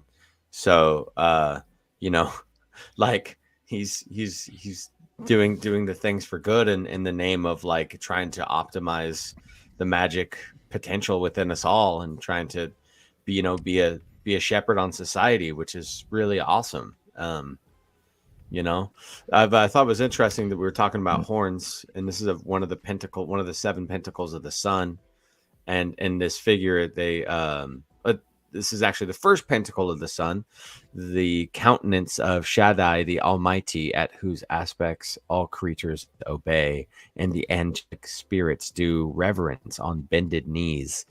The singular pentacle contains the head of the great angel Metatron, the vicegerent and the representative of Shaddai, who is called the Prince of Countenances, and the right-hand masculine cherub of the ark, the sandaled fun, as the left and feminine. On either side is the name El Shaddai. Around is written in Latin, behold his face and form, by whom all things were made, and by who all creatures obey. Looks like a goat god. In the circle right one above, it has the star in there, and the triangles and the squares. And while eight doing stars, research, I saw that a triangle is a symbol of masculine, and the square is a symbol of feminine. And so a lot of times you'll see the square inside the triangle, and that's to show the androgynous aspect or the divinity of the two, or the harmony between the two. And you can kind of see it here, and it's also in the Masonic idea of the compass and the square, the triangle and the circle. But you have that V with the compass overlaid with the V of the square thing. So I guess that's a little different with circles and squares, but similar. Well, the circle but it's also representative of like the kind of the combination of the both. The circle is like the triangle and the square together, so it is that androgynous shape, because when you marry them both together, you get the shape of the sphere, you get the shape of the circle, but all embodied within the androgynous, and inside comes those different shapes. I feel like that's why it's important for that. The last one I want to bring up, and I'm going to stop screen sharing and be done with the Greater Keys. This has been my favorite one of the Pinnacles so far. For the Occultus Mundi, which is a journal and fun occult journal that Juan from the One-on-One podcast started a series of articles about the labyrinth and the cipher of the modern English alphabet. And like the history, I'm going through each article will be the history of each letter. And the next one I started with the letter A, the monad, of course, Aleph and the bowl and the sacred bowl worship and all that goodness. But I'm going to do Z, and then I'm going to go B, and then I'm going to go Y. I'm going to meet, and then we'll meet in the middle at M, which is my favorite letter, M and N. And either way, what I'm getting at is the planet Jupiter is where a lot of the history of the letter Z comes from. And that's really interesting, because if you're going to end the cipher before it goes again, you got Zeus, you have Jupiter. The connections there are strong, even like old, like antediluvian times. But one of the pentacles of Jupiter is explained as such, and this is figure 19. So this one here is the one we're going to be talking about. Figure 19, the second pentacle of Jupiter. This is proper for acquiring glory, honors, dignities, riches, and all kinds of good, together with great tranquility of mind, and also to discover treasures and chase away the spirits who preside over them. It should be written upon virgin paper or parchment with the pen of a swallow and the blood of a screech owl. In the editor's note, the center of the hexagram are the letters of the name AHIH, Eche, and the upper and lower angles of the same, those are the name of AB, the Father. In the remaining angles, those of the name IHVH. I believe the letters outside the hexagram and the re-entering angles to be intended for those of the first two words of the versicle, which is taken from from Psalm uh, gosh, I forget how to read that with the CXII. Wealth and riches are in his house, and righteousness endureth forever. So there's a lot of things that kind of like drug me to So that. Psalm 112, Say C it is again. 100. Psalm 112, C is 100, X is 10, and II is 2. 112. Hello? Yep. Psalm 112, maybe. Oh, Psalm 112. Yes, you're 100% right. Yes, 1. C is 100, 112. Yes, Psalm 112.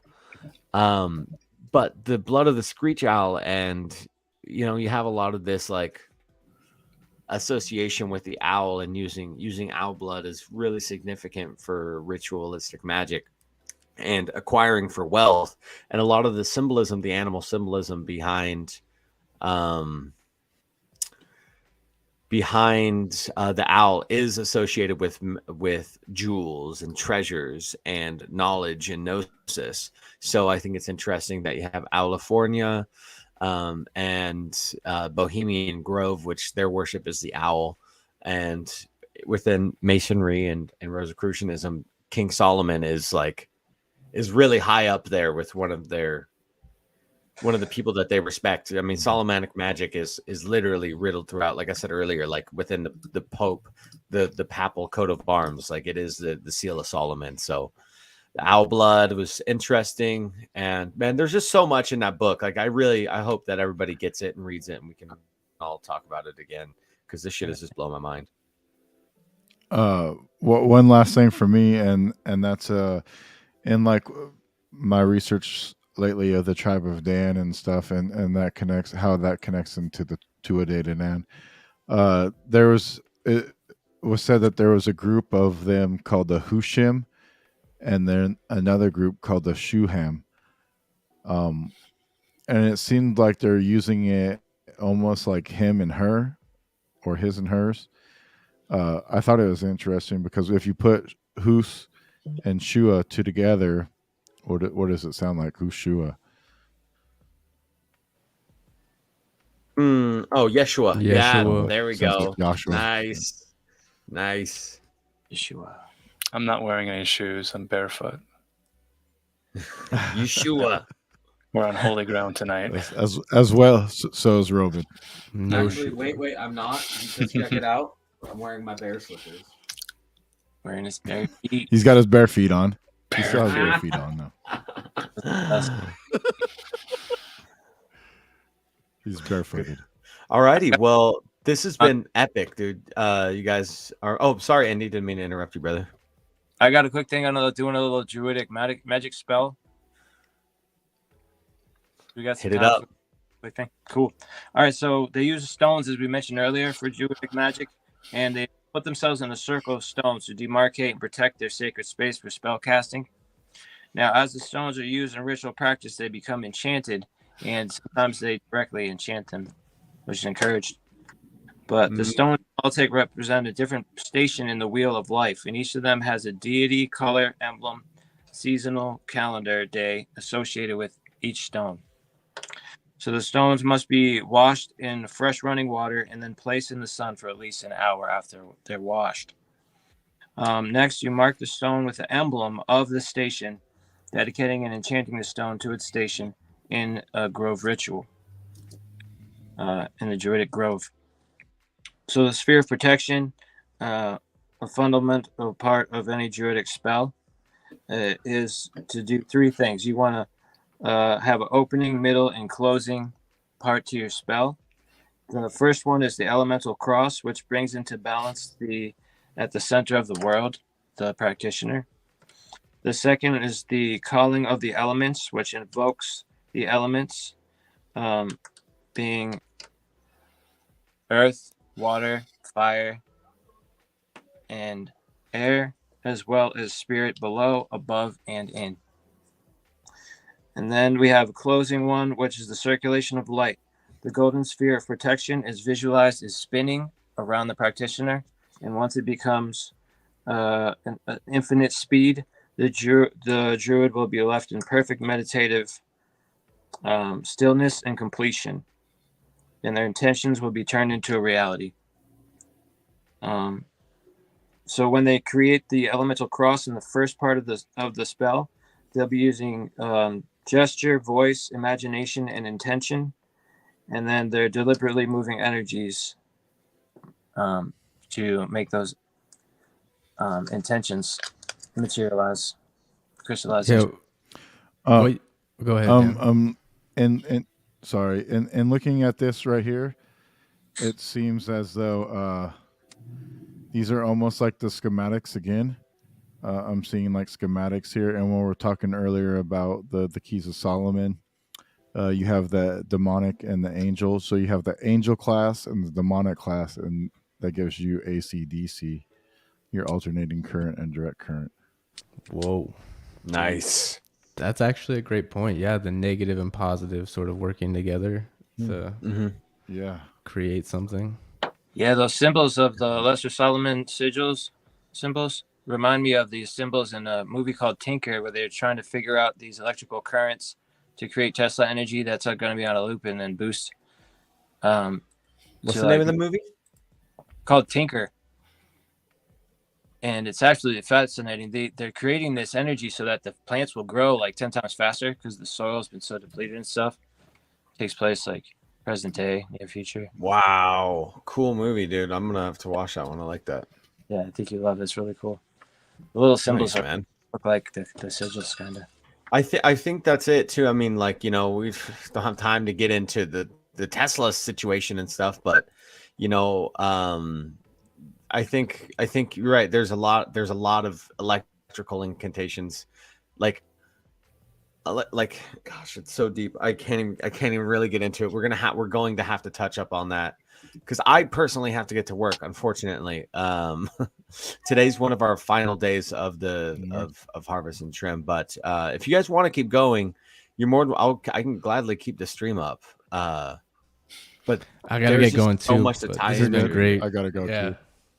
Yeah. I guess Okay. Well, leave them wanting more. We'll do another one for sure. yes. If that's the case, let's close out. But you guys stick around for just like a couple minutes after we end the broadcast, so then I can get all of the recordings to finish up and all that fun stuff. Sounds good. All right. Thank you guys, everybody. Thank you guys so much. Of course. Thanks, everyone. Fantastic weave, and do final plugs, all that stuff. Starting with our brother Alan. Here we go. AlanMarcus.com. It's a real web page. There's some fun internet wizardry happening with some fun GIFs. If you scroll down, you'll see the NFT I made, but I gave it away for free. It has the papal imagery that you'll see if you scroll to the bottom of the page. Check it out. All right. Indie Sage, check me out at vibetribescribe.wordpress.com to check out my blog. Indie Sage on Facebook and Raw Sentinel on Instagram. Hit me up. And I am Nomad. You can find me at nomad.art, also a website. That's GNOMAD.art. And yeah, reach out. Love to chat with all of you. Yeah, thank you for everybody who was watching today, and to remember to tune in on Sundays for the slow burn. We'll have to shout it out on the show too. We haven't been able to put these into audio just for configuration, blah blah blah purposes. It's been a pain in the ass because we both live out in the middle of nowhere. So to like download these episodes and try to convert them takes hours upon hours. And doesn't always work. So once we find a better way to do it, we will try to put these up on the main feed as we intended to do. But unfortunately, we haven't been able to have very much luck with that. So you'll have to check them out on YouTube. And other than that, thanks everybody for listening. Until next time, wake up.